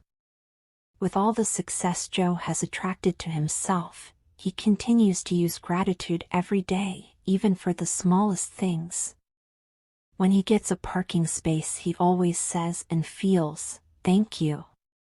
Joe knows the power of gratitude and all it has brought to him, and so gratitude is his way of life. With all that I have read and with all that I have experienced in my own life using The Secret, the power of gratitude stands above everything else. If you only do one thing with the knowledge of The Secret, use gratitude until it becomes your way of life. As soon as you start to feel different about what you already have, you will start to attract more of the good things. More of the things you can be grateful for. You could look around and say, "Well, I don't have the car I want. I don't have the house I want. I don't have the spouse I want. I don't have the health I want." Whoa. Back up, back up. Those are all the things you don't want. Focus on what you already have that you're grateful for. And it might be that you have the eyes to read this. It might be the clothes that you have. Yes, you might prefer something else, and you might get something else pretty soon, if you start feeling grateful for what you have. Many people who order their lives rightly in all other ways are kept in poverty by their lack of gratitude. It is impossible to bring more into your life if you are feeling ungrateful about what you have. Why? Because the thoughts and feelings you emit as you feel ungrateful are all negative emotions. Whether it is jealousy, resentment, dissatisfaction, or feelings of not enough, those feelings cannot bring you what you want. They can only return to you more of what you do not want. Those negative emotions are blocking your own good coming to you. If you want a new car but you are not grateful for the car you have, that will be the dominant frequency you are sending out. Be grateful for what you have now. As you begin to think about all the things in your life you are grateful for, you will be amazed at the never-ending thoughts that come back to you of more things to be grateful for. You have to make a start, and then the law of attraction will receive those grateful thoughts and give you more just like them. You will have locked into the frequency of gratitude, and all good things will be yours. The daily practice of gratitude is one of the conduits by which your wealth will come to you. I think everybody goes through times when they say, "Things aren't working right," or "Things are going bad." Once, when there were some things going on in my family, I found a rock, and I just sat holding it. I took this rock, I stuck it in my pocket, and I said, "Every time I touch this rock, I'm going to think of something that I'm grateful for." So every morning when I get up in the morning, I pick it up off the dresser, I put it in my pocket, and I go through the things that I'm grateful for. At night, what do? I empty my pocket, and there it is again. I've had some amazing experiences with this idea. A guy from South Africa saw me drop it. He asked, "What is that?" I explained it to him, and he started calling it a gratitude rock. 2 weeks later, I got an email from him in South Africa. And he said, "My son is dying from a rare disease. It's a type of hepatitis. Would you send me 3 gratitude rocks?" They were just ordinary rocks I found off the street, so I said, "Sure." I had to make sure that the rocks were very special, so I went out to the stream, picked out the right rocks, and sent them off to him. 4 or 5 months later, I get an email from him. He said, "My son's better, he's doing terrific." And he said, "But you need to know something. We've sold over 1,000 rocks at $10 a piece as gratitude rocks, and we've raised all this money for charity. Thank you very much." So it's very important to have an attitude of gratitude. The great scientist Albert Einstein revolutionized the way we view time, space, and gravity. From his poor background and poor beginnings, you would have thought it impossible for him to achieve all that he did. Einstein knew a great deal of the secret, and he said, "Thank you" hundreds of times each day. He thanked all the great scientists who had preceded him for their contributions, which had enabled him to learn and achieve even more in his work, and eventually become one of the greatest scientists who has ever lived. One of the most powerful uses of gratitude can be incorporated in the creative process to turbocharge what you want. As Bob Proctor advised in the first step of the creative process, start by writing down what you want. Begin each sentence with, "I am so happy and grateful now that," and you fill in the rest. When you give thanks as though you have already received what you want, you are emitting a powerful signal to the universe. That signal is saying that you have it already because you are feeling gratitude for it now. Each morning before you get out of bed, make it a habit to feel the feelings of gratitude in advance for the great day ahead, as though it is done. From the moment I discovered the secret and formulated the vision to share this knowledge with the world, I gave thanks every day for the film The Secret, which would bring joy to the world. I had no idea how we would bring this knowledge to the screen, but trusted that we would attract the way. I stayed focused and held to the outcome. I felt deep feelings of gratitude in advance. As that became my state of being, the floodgates opened and all the magic flowed into our lives.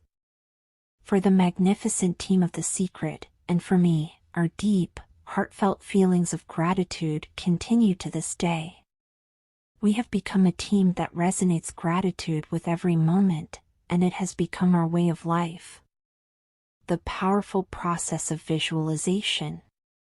Visualization is a process that has been taught by all the great teachers and avatars throughout the centuries, as well as by all the great teachers living today. In Charles Haanel's book, The Master Key System, written in 1912, he gives 24 weekly exercises to master visualization. More important, his complete Master Key System will also help you become the master of your thoughts. The reason visualization is so powerful is because as you create pictures in your mind of seeing yourself with what it is you want, you are generating thoughts and feelings of having it now. Visualization is simply powerfully focused thought in pictures, and it causes equally powerful feelings. When you are visualizing, you are emitting that powerful frequency out into the universe. The law of attraction will take hold of that powerful signal and return those pictures back to you, just as you saw them in your mind. I took the visualization process from the Apollo program and instituted it during the 1980s and 90s into the Olympic program. It was called visual motor rehearsal. When you visualize, then you materialize. Here's an interesting thing about the mind. We took Olympic athletes and had them run their event only in their mind, and then hooked them up to sophisticated biofeedback equipment.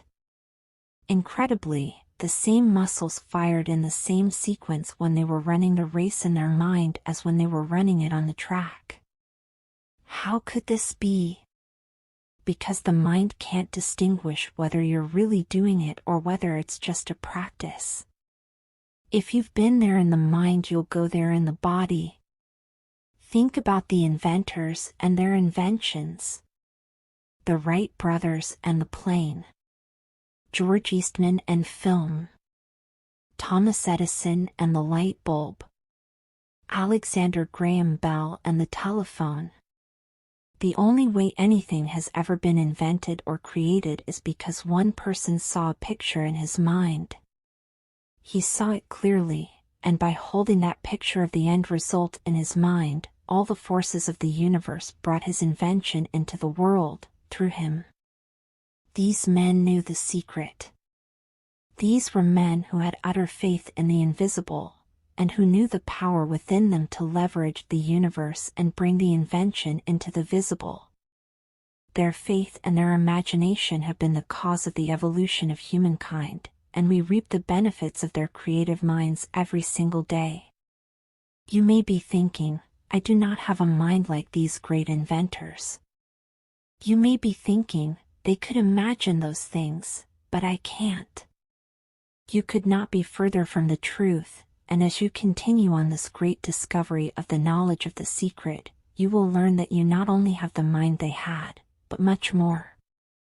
When you revisualizing, token UV got that picture playing out in your mind, always and only dwell upon the end result. Here's an example. Look at the back of your hands, right now. Really look at the back of your hands, the color of your skin, the freckles, the blood vessels, the rings, the fingernails. Take in all those details. Right before you close your eyes, see those hands, your fingers, wrapping around the steering wheel of your brand new car. This is such a holographic experience, so real in this moment, that you don't even feel as if you need the car, because it feels like you have it already. Dr. Vitali's words brilliantly sum up the place you want to get yourself to when visualizing. When it feels like a jolt as you open your eyes in the physical world, your visualization became real. But that state, that plane, is the real. It is the field where everything is created, and the physical is just the result of the real held of all creation. That's why you won't feel as if you need it anymore, because you tuned in and felt the real field of creation through your visualization. In that field, you have everything now. When you feel that, you will know it. It's the feeling that really creates the attraction, not just the picture or the thought. A lot of people think, if I think positive thoughts, or if I visualize having what I want, that will be enough. But if you're doing that and still not feeling abundant or feeling loving or joyful, then it doesn't create the power of the attraction. You put yourself in the feeling place of really being in that car. Not I wish I could get that car, or someday I'll have that car, because that's a very definite feeling associated with that. It's not in the now. It's in the future. If you stay in that feeling, it will always be in the future. Now that feeling and that inner seeing will begin to be an open doorway through which the power of the universe will begin to express. What this power is I cannot say.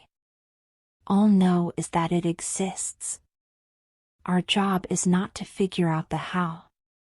The how will show up out of a commitment and belief in the what. The hows are the domain of the universe. It always knows the shortest, quickest, fastest, most harmonious way between you and your dream. If you turn it over to the universe, you will be surprised and dazzled by what is delivered to you. This is where magic and miracles happen.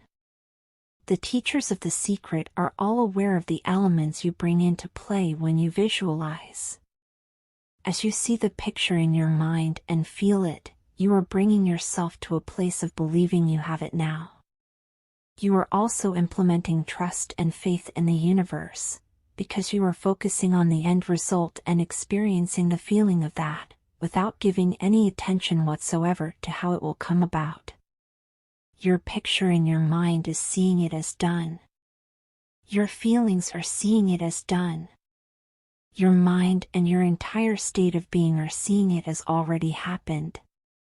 That is the art of visualization. You want to do this virtually daily, but it should never be a chore.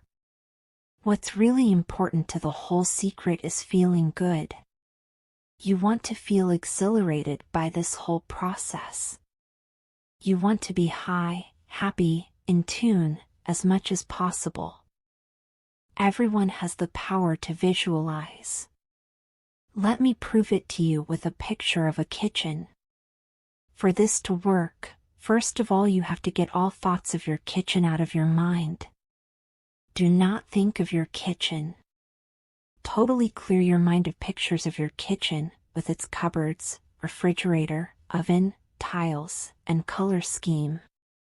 You saw a picture of your kitchen in your mind, didn't you? Well, then you just visualized.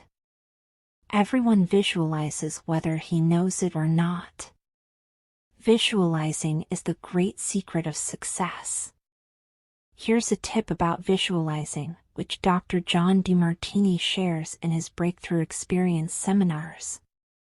John said that if you create a static picture in your mind, it can be difficult to hold that picture, so create lots of movement in your picture. To illustrate this, imagine your kitchen again, and this time imagine yourself entering that kitchen, walking to the refrigerator and putting your hand on the door handle, opening the door, looking inside, and finding a cold bottle of water. Reach in and grab it. You can feel the coldness on your hand as you grasp the bottle. You have the bottle of water in one hand, and you use your other hand to close the refrigerator door. Now that you are visualizing your kitchen with detail and movement, it's easier to see and hold the picture, isn't it? We all possess more power and greater possibilities than we realize, and visualizing is one of the greatest of these powers. The powerful process in action.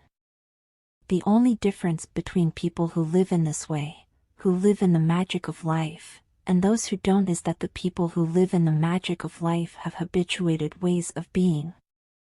They've made a habit of using the law of attraction, and magic happens with them wherever they go. Because they remember to use it. They use it all the time, not just as a one-time event. Here are two true stories that clearly demonstrate the powerful law of attraction and the immaculate matrix of the universe in action. The first story is about a woman named Jeannie, who bought a DVD of The Secret and was watching it at least once a day so that she would absorb the message right into the cells of her body. She was particularly impressed with Bob Proctor, and she thought it would be wonderful to meet him. One morning Jeannie collected her mail, and to her utter amazement the mailman had accidentally delivered Bob Proctor's mail to her address. What Jeannie didn't know is that Bob Proctor lived just 4 blocks away from her. Not only that, but Jeannie's house number was the same number as Bob's. She immediately took the mail to deliver it to the correct address. Can you imagine her utter delight when the door opened and Bob Proctor was standing before her? Bob is rarely at home as he travels all over the world teaching, but the matrix of the universe knows only perfect timing. From Jeannie's thought of how wonderful it would be to meet Bob Proctor, the law of attraction moved people, circumstances, and events throughout the universe so that it happened. The second story involves a 10-year-old boy named Colin, who had seen and loved The Secret. Colin's family made a week-long visit to Disney World, and on their first day they experienced long lines at the park. So that night, just before Colin fell asleep, he thought, "Tomorrow I'd love to go on all the big rides and never have to wait in line." The next morning, Colin and his family were at the gates of Epcot Center as the park opened, and a Disney staff member approached and asked them if they would be Epcot's first family of the day. As first family, they would be given VIP status, a special escort by a staff member, and walk-on passes for every big ride in Epcot. It was everything and more that Colin had wished for. Hundreds of families were waiting to enter Epcot that morning, but Colin didn't have the slightest doubt as to why his family had been chosen first family. He knew it was because he had used The Secret. Imagine discovering, at the age of 10, that the power to move worlds lies within you.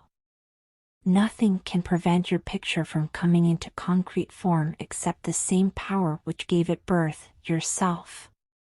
People hold that for a while, and they're really a champion at it. They say, "I'm fired up." I saw this program and I'm going to change my life. And yet results aren't showing. Beneath the surface it's just about ready to break through, but the person will look just at the surface results and say, this stuff doesn't work. And you know what? The universe says, your wish is my command, and it disappears. When you allow a thought of doubt to enter your mind, the law of attraction will soon line up one doubtful thought after another. The moment a thought of doubt comes, release it immediately. Send that thought on its way. Replace it with I know I am receiving now. And feel it. Knowing the law of attraction, I wanted to really put it to use and to see what would happen. In 1995 I started to create something called a vision board, where I take something that I want to achieve, or something that I want to attract, like a car or a watch or the soulmate of my dreams, and I put a picture of what I want up on this board. Every day I would sit in my office and I would look up at this board and I would start to visualize. I would really get into the state of having already acquired it. I was getting ready to move.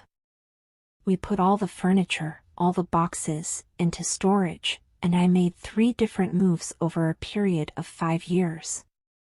And then I ended up in California and bought this house, renovated it for a year, and then had all the stuff brought from my former home 5 years earlier.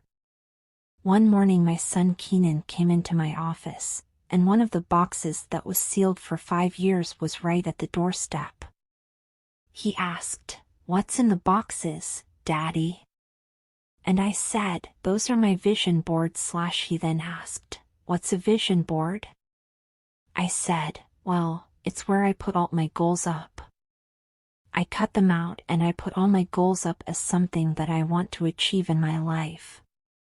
Of course at 5.5 years old he didn't understand, and so I said, "Sweetheart, let me just show you, that'll be the easiest way to do it." I cut the box open, and on one vision board was a picture of a home that I was visualizing 5 years earlier. What was shocking was that we were living in that house. Not a house like it, I actually bought my dream home, renovated it, and didn't even know it. I looked at that house and I started to cry, because I was just blown away. Keenan asked, "Why are you crying?" I finally understand how the law of attraction works. I finally understand the power of visualization. I finally understand everything that I've read, everything that I've worked with my whole life, the way I've built companies. It worked for my home as well, and I bought our dream home and didn't even know it. Imagination is everything. It is the preview of life's coming attractions. You can let your imagination go wild with a vision board, and place pictures of all the things you want, and pictures of how you want your life to be. Make sure you put the vision board in a place where you see it and look at it every day as John Assaraf did. Feel the feelings of having those things now. As you receive, and feel gratitude for receiving, you can remove pictures and add new ones. This is a wonderful way to introduce children to the law of attraction. I hope the creation of a vision board inspires parents and teachers worldwide. One of the people on the secret website forum put a picture of the secret DVD on his vision board. He had seen The Secret but didn't own his own copy. 2 days after he created his vision board, I felt inspired to post a notice on the secret forum giving away DVDs to the first 10 people who posted.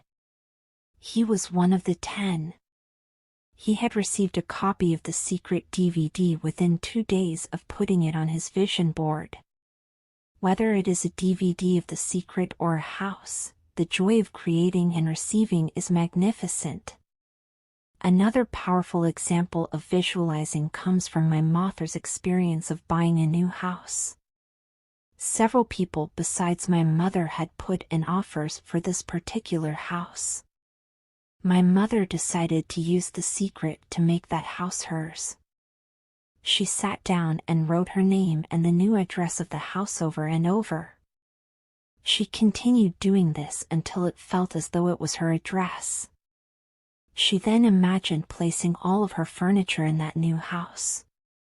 Within hours of doing these things, she received a phone call saying her offer had been accepted. She was so thrilled, but it didn't come as a surprise to her because she knew that house was hers. What a champion! Decide what you want. Believe you can have it. Believe you deserve it and believe it's possible for you.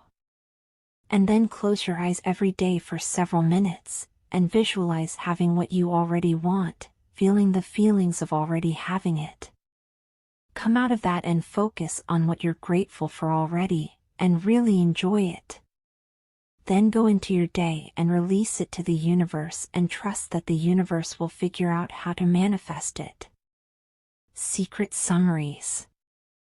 Expectation is a powerful attractive force. Expect the things you want, and don't expect the things you don't want.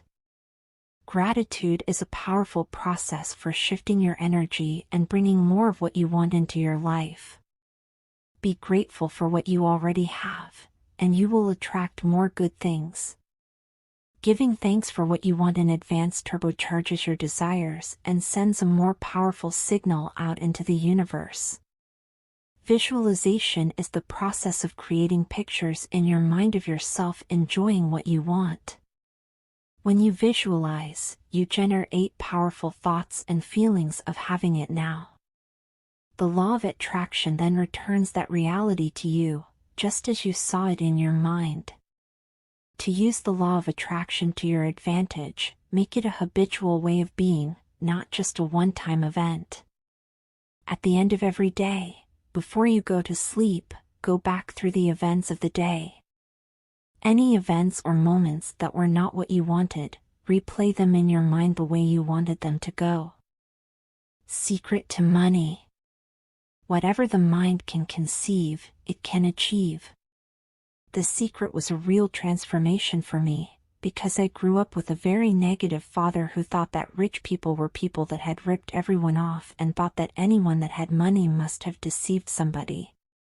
So I grew up with a lot of beliefs about money, that if you had it, it made you bad, only evil people have money, and money doesn't grow on trees. Who do you think I am, Rockefeller? That was one of his favorite phrases. So I grew up truly believing that life was difficult. It was only when I met W. Clement Stone that I began to shift my life. When I was working with Stone, he said, "I want you to set a goal that's so big that if you achieved it, it would blow your mind, and you would know it's only because of what I've taught you that you would have achieved this goal." At the time I was making about $8,000 a year, so I said, I want to make $100,000 in a year. Now, I had no idea how I could do that. I saw no strategy, no possibility, but I just said, I'm going to declare that, I'm going to believe it, I'm going to act as if it's true, and release it, so I did that. One of the things he taught me was every day to close your eyes and visualize the goals as if it's already achieved. I had actually made $100,000 bill that I'd put on the ceiling. So first thing in the morning I'd look up and there it was, and it would remind me that this was my intention. Then I would close my eyes and visualize having this $100,000 a year lifestyle. Interestingly enough, nothing major happened for about 30 days. I didn't have any great breakthrough ideas, no one was offering me more money. About 4 weeks into it, I had a $100,000 idea. It just came right into my head. I had a book I had written, and I said, if I can sell 400,000 copies of my book at $0.25 each, that'd be $100,000. Now, the book was there, but I never had this thought. One of the secrets is that when you have an inspired thought, you have to trust it and act on it. I didn't know how I was going to sell 400,000 copies. Then I saw the National Enquirer at the supermarket. I had seen that millions of times, and it was just background. And all of a sudden it jumped out at me as foreground. I thought, if readers knew about my book, certainly 400,000 people would go out and buy it. About 6 weeks later I gave a talk at Hunter College in New York to 600 teachers, and afterward a woman approached me and said, "That was a great talk.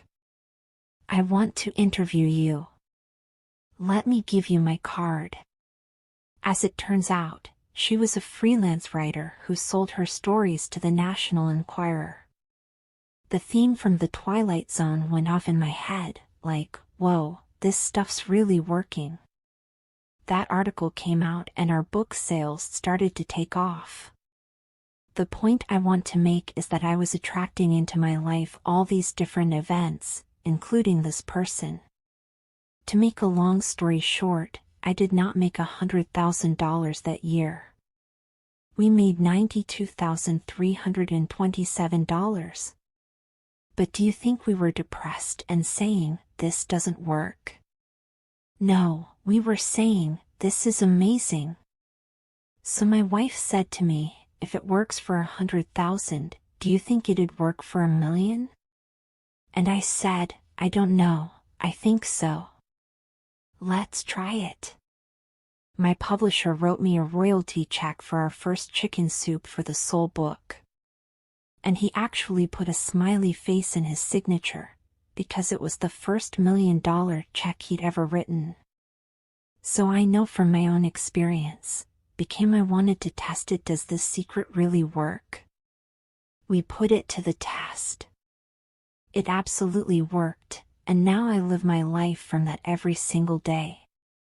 The knowledge of the secret and the intentional use of the law of attraction can be applied to every single subject in your life.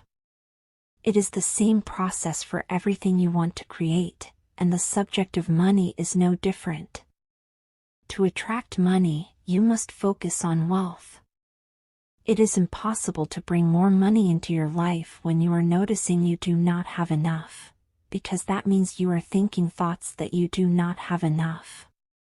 Focus on not enough money, and you will create untold more circumstances of not having enough money.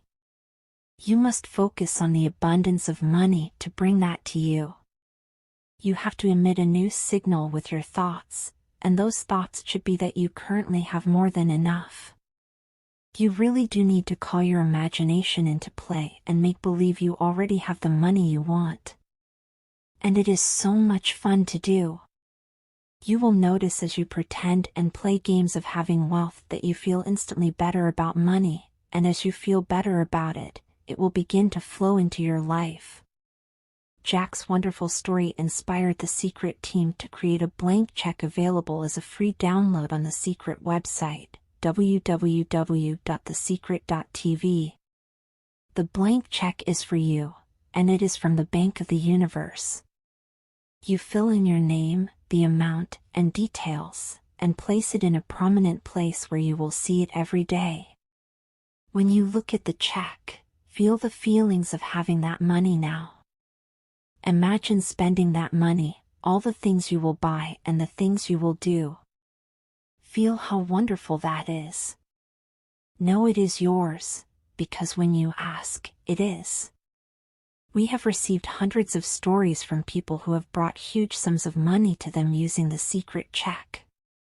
It's a fun game that works. Attract abundance. The only reason any person does not have enough money is because they are blocking money from coming to them with their thoughts. Every negative thought, feeling, or emotion is blocking your good from coming to you, and that includes money. It is not that the money is being kept from you by the universe, because all the money you require exists right now in the invisible. If you do not have enough, it is because you are stopping the flow of money coming to you, and you are doing that with your thoughts. You must tip the balance of your thoughts from lack of money to more than enough money. Think more thoughts of abundance than of lack, and you have tipped the balance.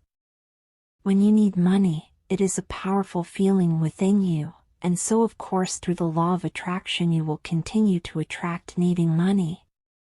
I can speak from experience about money, because just before I discovered the secret, my accountants told me that my company had suffered a major loss that year, and in 3 months it would be history. After 10 years of hard work, my company was about to slip through my fingers. And as I needed more money to save my company, things just got worse. There seemed no way out. Then I discovered the secret, and everything in my life, including the state of my company, was totally transformed, because I changed the way I was thinking. As my accountants continued to fuss about the figures and focus on that, I kept my mind focused on abundance and all being well. I knew with every fiber of my being that the universe would provide, and it did. It provided in ways I could not have imagined.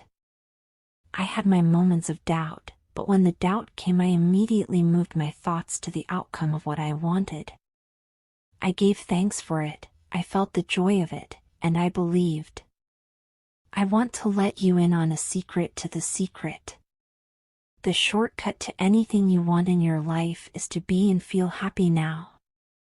It is the fastest way to bring money and anything else you want into your life. Focus on radiating out into the universe those feelings of joy and happiness. When you do that, you will attract back to you all things that bring you joy and happiness, which will not only include an abundance of money, but everything else you are wanting. You must radiate out the signal to bring back what you want. As you radiate out those feelings of happiness, they will be sent back to you as the pictures and experiences of your life. The law of attraction is reflecting back your innermost thoughts and feelings as your life. Focus on prosperity. I can imagine what a lot of people are thinking. How can I attract more money into my life? How can I get more of the green stuff? How can I get more of wealth and prosperity? How can I, when I love my job, deal with the credit card debt that I have, and the realization that maybe there's a ceiling on the money that can come in, 'cause it's coming to me through my job? How can I bring in more? Intend it. This goes back to one of the things we've been talking about throughout the whole secret. Your job is to declare what you would like to have from the catalog of the universe. If cash is one of them, say how much you would like to have. I would like to have $25,000, unexpected income, within the next 30 days, or whatever it happens to be. It should be believable for you.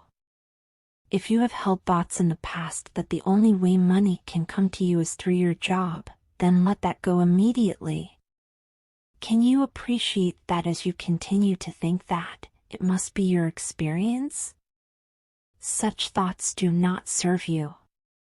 You are now coming to understand that there is abundance for you, and it is not your job to work out how the money will come to you. It is your job to ask, to believe you are receiving, and feel happy now.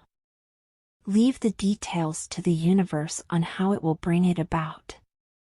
Most people have a goal of getting out of debt. That will keep you in debt forever. Whatever you're thinking about, you will attract. You say, but it's get out of debt. I don't care if it's get out or get in, if you're thinking debt, you're attracting debt. Set up an automatic debt repayment program and then start to focus on prosperity. When you have a pile of bills that you have no idea how you are going to pay, you cannot focus on those bills, because you will continue to attract more bills. You have to find a way that works for you to focus on prosperity despite the bills around you. You have to find a way of feeling good, so you can bring your good to you. So many times people say to me, I'd like to double my income in the next year. But then you look at their actions and they're not doing the things that are going to make that happen. They'll turn right around and they'll say, I can't afford that. guess what? Your wish is my command. If the words "I can't afford it" have passed your lips, your power to change that is now. Change it with "I can afford that. I can buy that." Say it over and over. Become like a parrot. For the next 30 days, make it your intention that you are going to look at everything you like and say to yourself, "I can afford that. I can buy that." As you see your dream car drive past, say, "I can afford that." As you see clothes you love, as you think about a great vacation, say, "I can afford that." As you do this, you will begin to shift yourself and you will begin to feel better about money. You will begin to convince yourself that you can afford those things, and as you do, the pictures of your life will change. When you focus on lack and scarcity and what you don't have, you fuss about it with your family, you discuss it with your friends, you tell your children that you don't have enough. "We don't have enough for that, we can't afford that," then you'll never be able to afford it, because you begin to attract more of what you don't have. If you want abundance, if you want prosperity, then focus on abundance. Focus on prosperity. The spiritual substance from which comes all visible wealth is never depleted. It is right with you all the time and responds to your faith in it and your demands on it. Now that you know the secret, when you see someone who is wealthy, you will know that that person's predominant thoughts are on wealth and not on scarcity, and that they have drawn wealth to them, whether they did it consciously or unconsciously. They focused on thoughts of wealth and the universe moved people, circumstances, and events to deliver wealth to them. The wealth that they have, you have also. The only difference between you and them is that they thought the thoughts to bring the wealth to them. Your wealth is waiting for you in the invisible, and to bring it into the visible, think wealth. When I first understood the secret, every day I would get a bunch of bills in the mail. I thought, how do I turn this around? The law of attraction states that what you focus on you will get, so I got a bank statement, I whited out the total, and I put a new total in there. I put exactly how much I wanted to see in the bank. So I thought, what if I just visualized checks coming in the mail? So I just visualized a bunch of checks coming in the mail. Within just 1 month, things started to change. It is amazing. Today I just get checks in the mail. I get a few bills, but I get more checks than bills. Since the film The Secret was released, we have received hundreds and hundreds of letters from people who have said that since watching the film they have received unexpected checks in the mail. And it happened because as they gave their focus and attention to David's story, they brought checks to them. A game I created that helped shift my feelings about my pile of bills was to pretend that the bills were actually checks. I would jump for joy as I opened them and say, "More money for me. Thank you. Thank you." I took each bill, imagined it was a check, and then I added a zero to it in my mind to make it even more. I got a notepad and wrote at the top of the page, "I have received," and then I would list all the amounts of the bills with an added zero. Next to each amount I would write "thank you," and feel the feelings of gratitude for receiving it, to the point where I had tears in my eyes. Then I would take each bill, which looked very small compared to what I had received, and I would pay it with gratitude. I never opened my bills until I had got myself into the feeling that they were checks. If I opened my bills before convincing myself they were checks, my stomach would churn when I opened them. I knew that the emotion of the churning in my stomach was powerfully bringing more bills. I knew I had to erase that feeling and replace it with joyful feelings, so I could bring more money into my life. In the face of a pile of bills, that game worked for me, and it changed my life. There are so many games you can create, and you will know what works best for you by the way you feel inside. When you make believe, the results come fast. I grew up on, you have to work hard for money. So I replaced that with, money comes easily and frequently. Now in the beginning it feels like a lie, right? There is a part of your brain that will say, oh you liar, it's hard. So you have to know it's this little tennis match that will go on for a while. If you have had thoughts of, I have to work really hard and struggle to have money, let them go immediately. By thinking those thoughts you emitted that frequency, and they became the pictures of your life experience. Take Laurel Langmeyer's advice, and replace those thoughts with, money comes easily and frequently. When it comes to creating wealth, wealth is a mindset. It's all about how you think. I'd say 80% of the coaching that I do with folks is about their psychology and the way they think. I know when people say, oh, you can do it, I can't. People have the capability to change their inner relationship and conversation with money. The good news is that the moment you decide that what you know is more important than what you have been taught to believe, you will have shifted gears in your quest for abundance. Success comes from within, not from without. You have got to feel good about money to attract more to you. Understandably, when people do not have enough money, they do not feel good about money, because they don't have enough. But those negative feelings about money are stopping more money coming to you. You have got to stop the cycle, and you stop it by starting to feel good about money, and being grateful for what you have.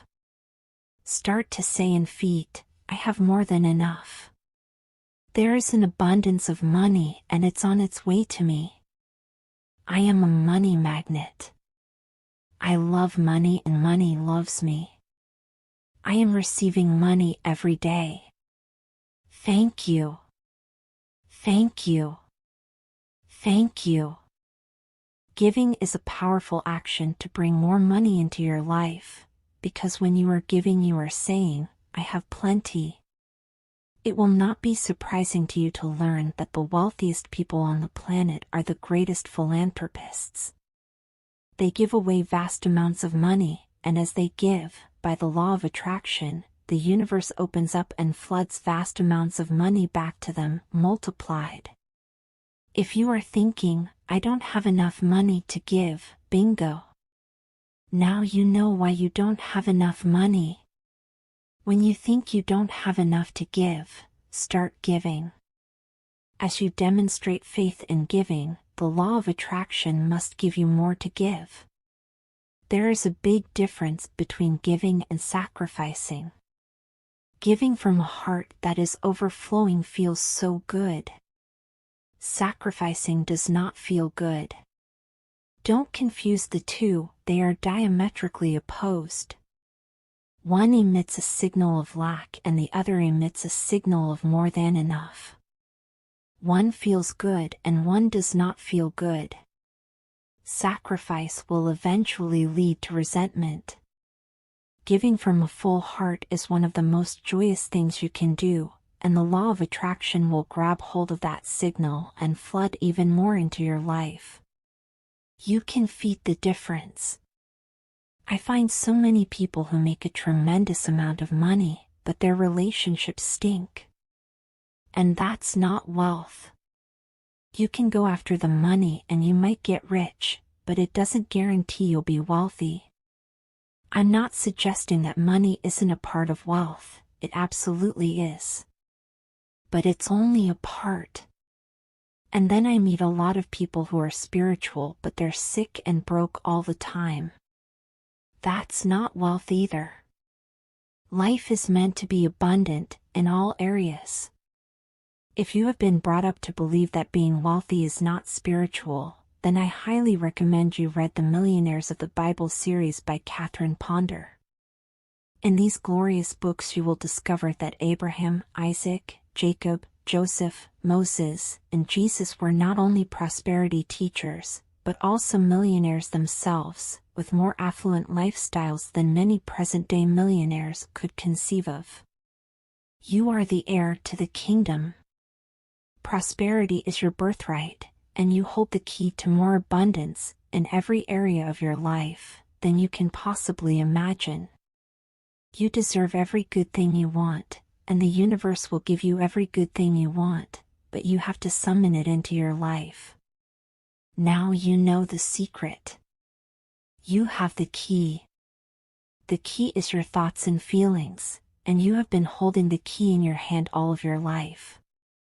Many people in Western culture are striving for success. They want the great home, they want their businesses to work, they want all these outer things. But what we found in our research is that having these outer things does not necessarily guarantee what we really want, which is happiness. So we go for these outer things thinking they're going to bring us happiness, but it's backward. You need to go for the inner joy, the inner peace, the inner vision first, and then all of the outer things appear. Everything you want is an inside job. The outside world is the world of effects. Effects just the result of thoughts. Set your thoughts and frequency on happiness. Radiate the feelings of happiness and joy within you, and transmit that into the universe with all of your might, and you will experience true heaven on earth. Secret summaries.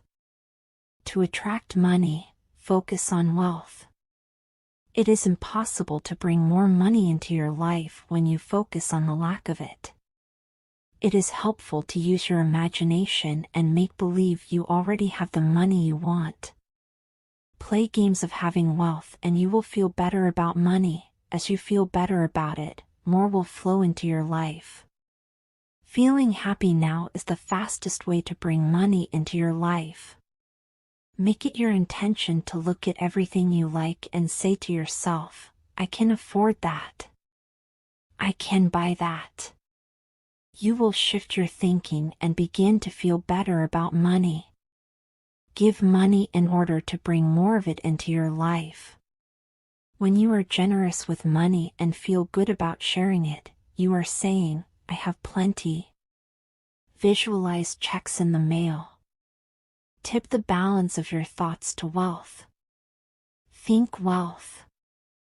The secret means that we are creators of our universe, and that every wish that we want to create will manifest in our lives. Therefore, our wishes, thoughts, and feelings are very important because they will manifest. One day I went into the home of an art director, a very famous film producer. In every corner he had this beautiful image of a naked woman draped with a fabric, kind of turning away as if she were saying, I don't see you. I said to him, I think you might have trouble in your romance. And he said, Are you clairvoyant? No, but look. In 7 places, you have exactly that same woman. He said, But I love that kind of painting. I painted it myself. I said, That's even worse because you put all your creation and creativity in it. He's a gorgeous-looking man with all these actresses around him because that's the work he does, and he doesn't have any romance. I asked him, What do you want? I want to date 3 women a week. I said, Okay, paint it. Paint yourself with 3 women, and hang it in every corner of your living space. 6 months later I saw him and asked, How is your love life? Great. Women call me, they want to date me. Because that's your wish, I said. He said, I feel great. I mean, for years I did not have a date and now I have 3 dates a week. They're fighting over me. Good for you, I said. Then he told me, I really want to stabilize. I want marriage now, I want romance. I said, Well, then paint it. He painted a beautiful romantic relationship, and a year later he got married, and he's very happy. This is because he put another wish out. He wished it in himself for years without it happening because his wish could not manifest. The outer level of himself, his house, was contradicting his wish all the time. So if you understand this knowledge, you just start playing with it. Marie Diamond's story of her client is a perfect demonstration of how feng shui reflects the teachings of The Secret. It illustrates how our thoughts create powerfully when we put them into action. Any action we take must be preceded by a thought. Thoughts create the words we speak, the feelings we feel, and our actions. Actions are particularly powerful because they are thoughts that have caused us to act. We may not even realize what our innermost thoughts are, but we can see what we have been thinking by looking at the actions we have taken.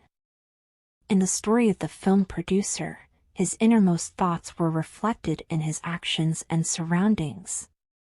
He had painted many women, all turning away from him. Can you see what his innermost thoughts were?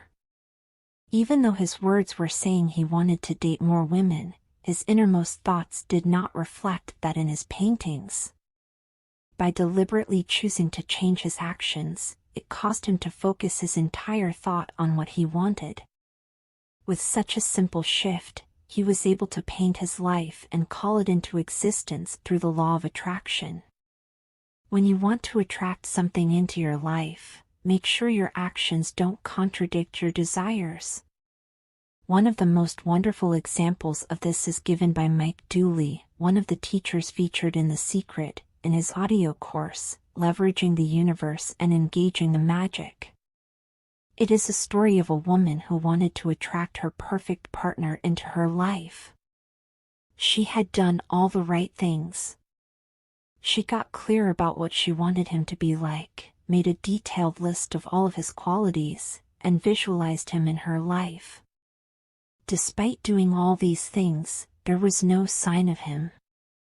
Then one day as she arrived home and was parking her car in the middle of her garage, she gasped as she realized that her actions were contradicting what she wanted. If her car was in the middle of the garage, there was no room for her perfect partner's car. Her actions were powerfully saying to the universe that she did not believe she was going to receive what she had asked for. So she immediately cleaned up her garage and parked her car to one side, leaving space for her perfect partner's car on the other side.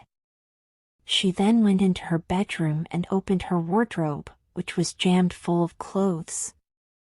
There was no room for her perfect partner's clothes. So she moved some of her clothes to make space. She had also been sleeping in the middle of her bed, and so she began sleeping on her side, leaving space for her partner. This woman related her story to Mike Dooley over a dinner, and sitting next to her at the table was her perfect partner. After taking all of these powerful actions and acting as if she had already received her perfect partner, he arrived in her life and they are now happily married. Another simple example of acting as if is a story of my sister Glenda, who is the production manager of the film The Secret. She was living and working in Australia, and she wanted to move to the United States and work with me in our US office. Glenda knew The Secret very well, and so she was doing all the right things to bring forth what she wanted, but months were passing by and she was still in Australia. Glenda looked at her actions and realized she was not acting as if she was receiving what she had asked for. So she began to take powerful actions. She organized everything in her life for her departure. She canceled memberships, gave away things she would not need, and she got her suitcases out and packed them. Within 4 weeks, Glenda was in the United States working out of our US office. Think about what you have asked for, and make sure that your actions are mirroring what you expect to receive, and that they're not contradicting what you've asked for. Act as if you are receiving it.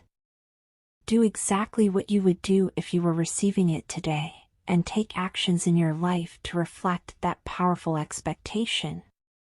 Make room to receive your desires, and as you do, you are sending out that powerful signal of expectation. Your job is you.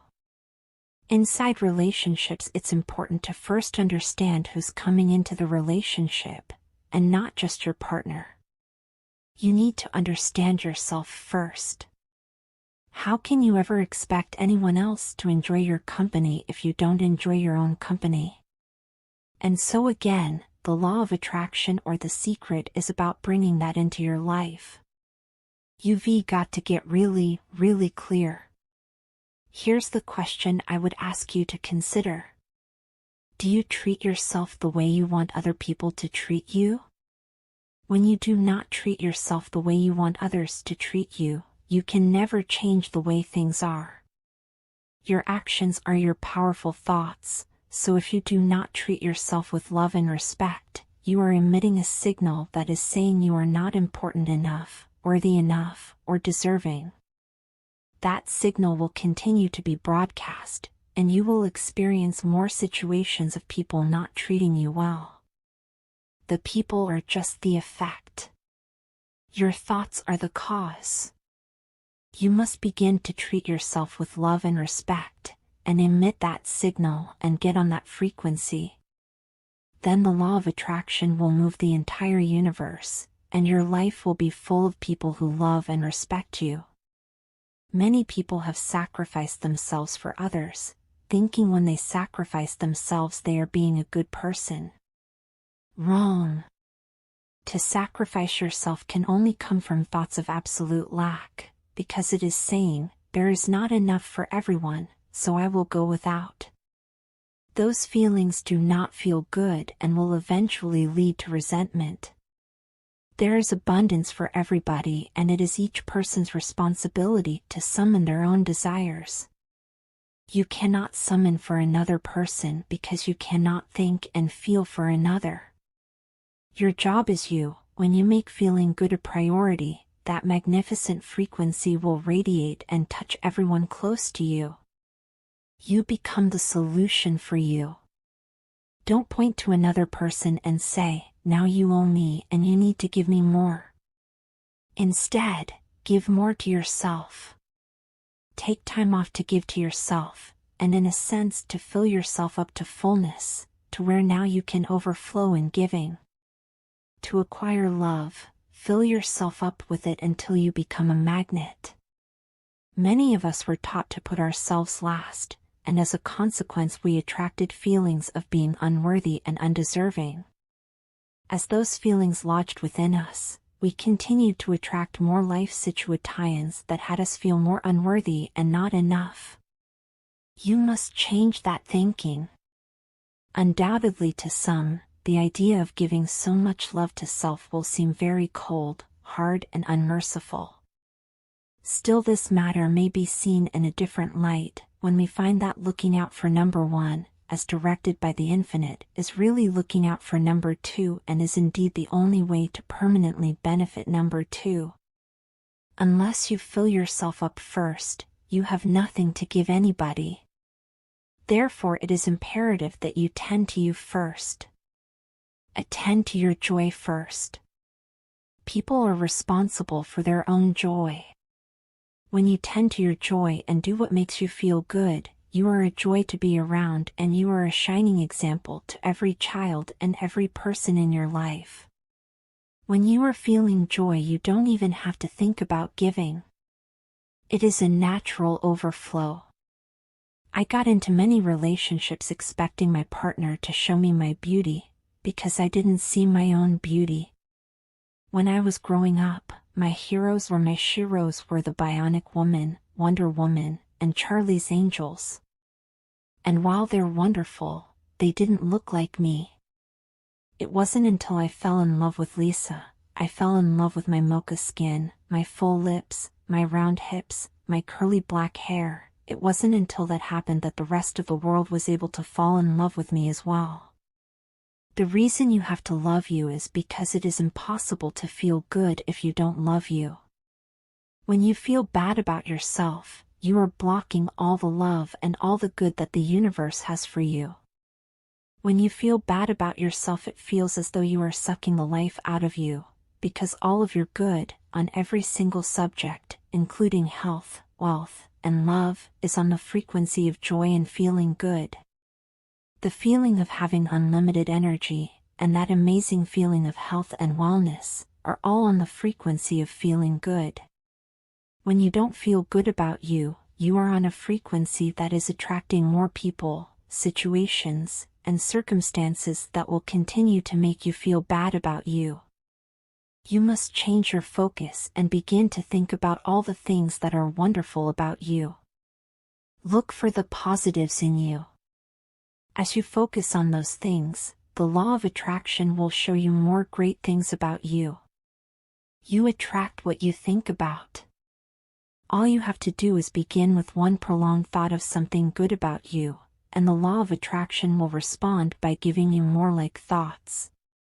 Look for the good things about you. Seek and ye shall find. There's something so magnificent about you. I have been studying me for 44 years. I want to kiss myself sometimes. Because you're going to get to love yourself. I'm not talking about conceit, I'm talking about a healthy respect for yourself, and as you love yourself, you'll automatically love others. In relationships, we're so used to complaining about other people. For instance, my coworkers are so lazy, my husband makes me so mad, my children are so difficult. It's always focusing on the other person. But for relationships to really work, we need to focus on what we appreciate about the other person, not what we're complaining about.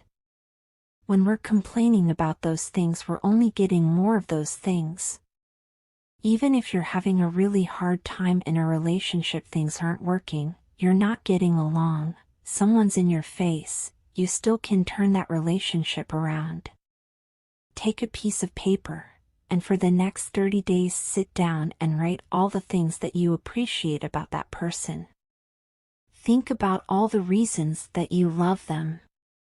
You appreciate their sense of humor, you appreciate how supportive they are.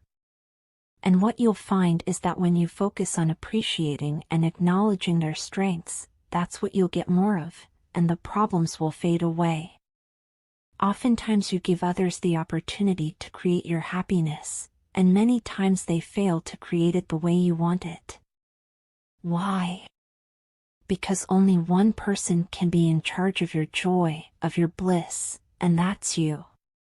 So even your parent, your child, your spouse, they do not have the control to create your happiness.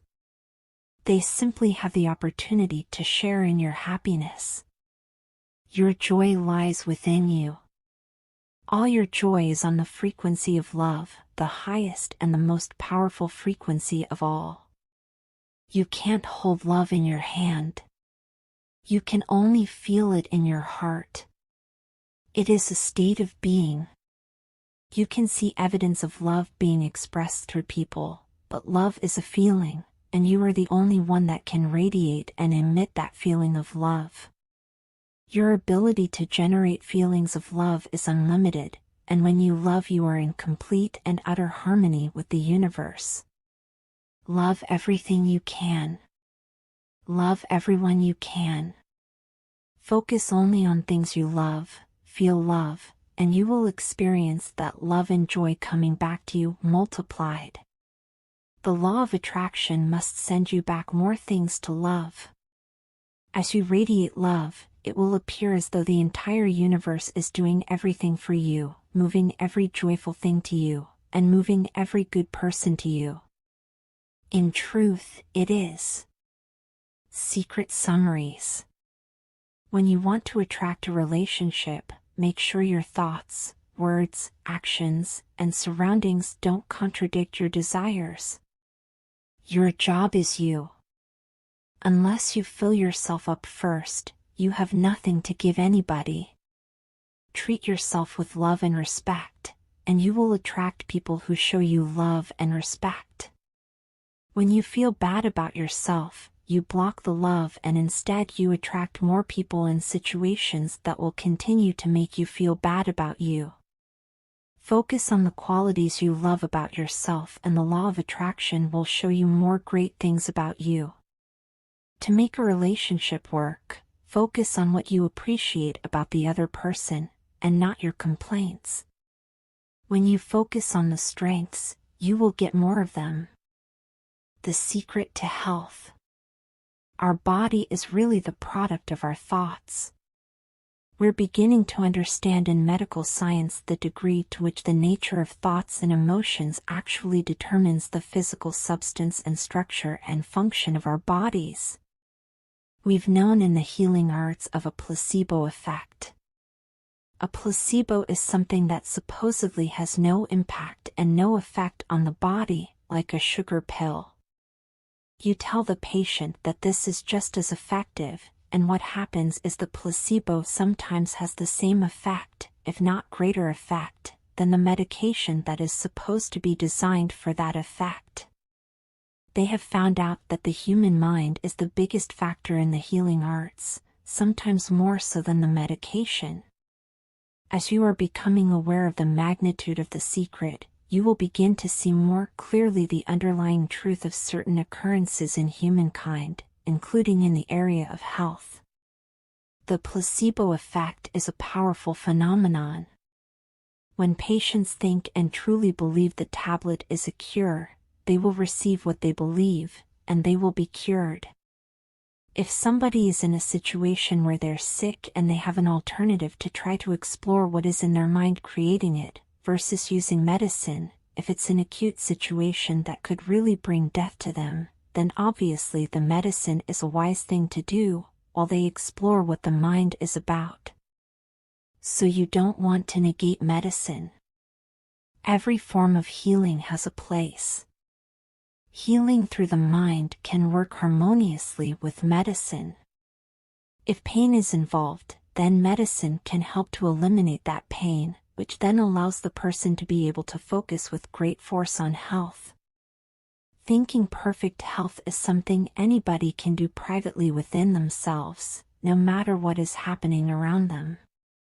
The universe is a masterpiece of abundance. When you open yourself to feel the abundance of the universe, you'll experience the wonder, joy, bliss, and all the great things that the universe has for you: good health, good wealth, good nature. But when you shut yourself off with negative thoughts, you'll feel the discomfort, you'll feel the aches, you'll feel the pain, and you'll feel as if every day is painful to get through. We've got 1,000 different diagnoses and diseases out there. They're just the weak link. They're all the result of one thing: stress. If you put enough stress on the chain and you put enough stress on the system, then one of the links breaks. All stress begins with one negative thought. One thought that went unchecked, and then more thoughts came and more, until stress manifested. The effect is stress, but the cause was negative thinking, and it all began with one little negative thought. No matter what you might have manifested, you can change it. With one small positive thought and then another. Our physiology creates disease to give us feedback, to let us know we have an imbalanced perspective, or we're not being loving and grateful. So the body's signs and symptoms are not something terrible. Dr. DeMartini is telling us that love and gratitude will dissolve all negativity in our lives, no matter what form it has taken. Love and gratitude can part seas, move mountains, and create miracles. And love and gratitude can dissolve any disease. The question frequently asked is, when a person has manifested a disease in the body temple or some kind of discomfort in their life, can it be turned around through the power of right thinking? And the answer is absolutely yes. I was diagnosed with breast cancer. I truly believed in my heart, with my strong faith, that I was already healed. Each day I would say, "Thank you for my healing." On and on I went. Thank you for my healing. I believed in my heart I was healed. I saw myself as if cancer was never in my body. One of the things I did to heal myself was to watch very funny movies. That's all we would do, was just laugh, laugh, and laugh. We couldn't afford to put any stress in my life, because we knew stress was one of the worst things you can do while you're trying to heal yourself. From the time I was diagnosed to the time I was healed was approximately 3 months.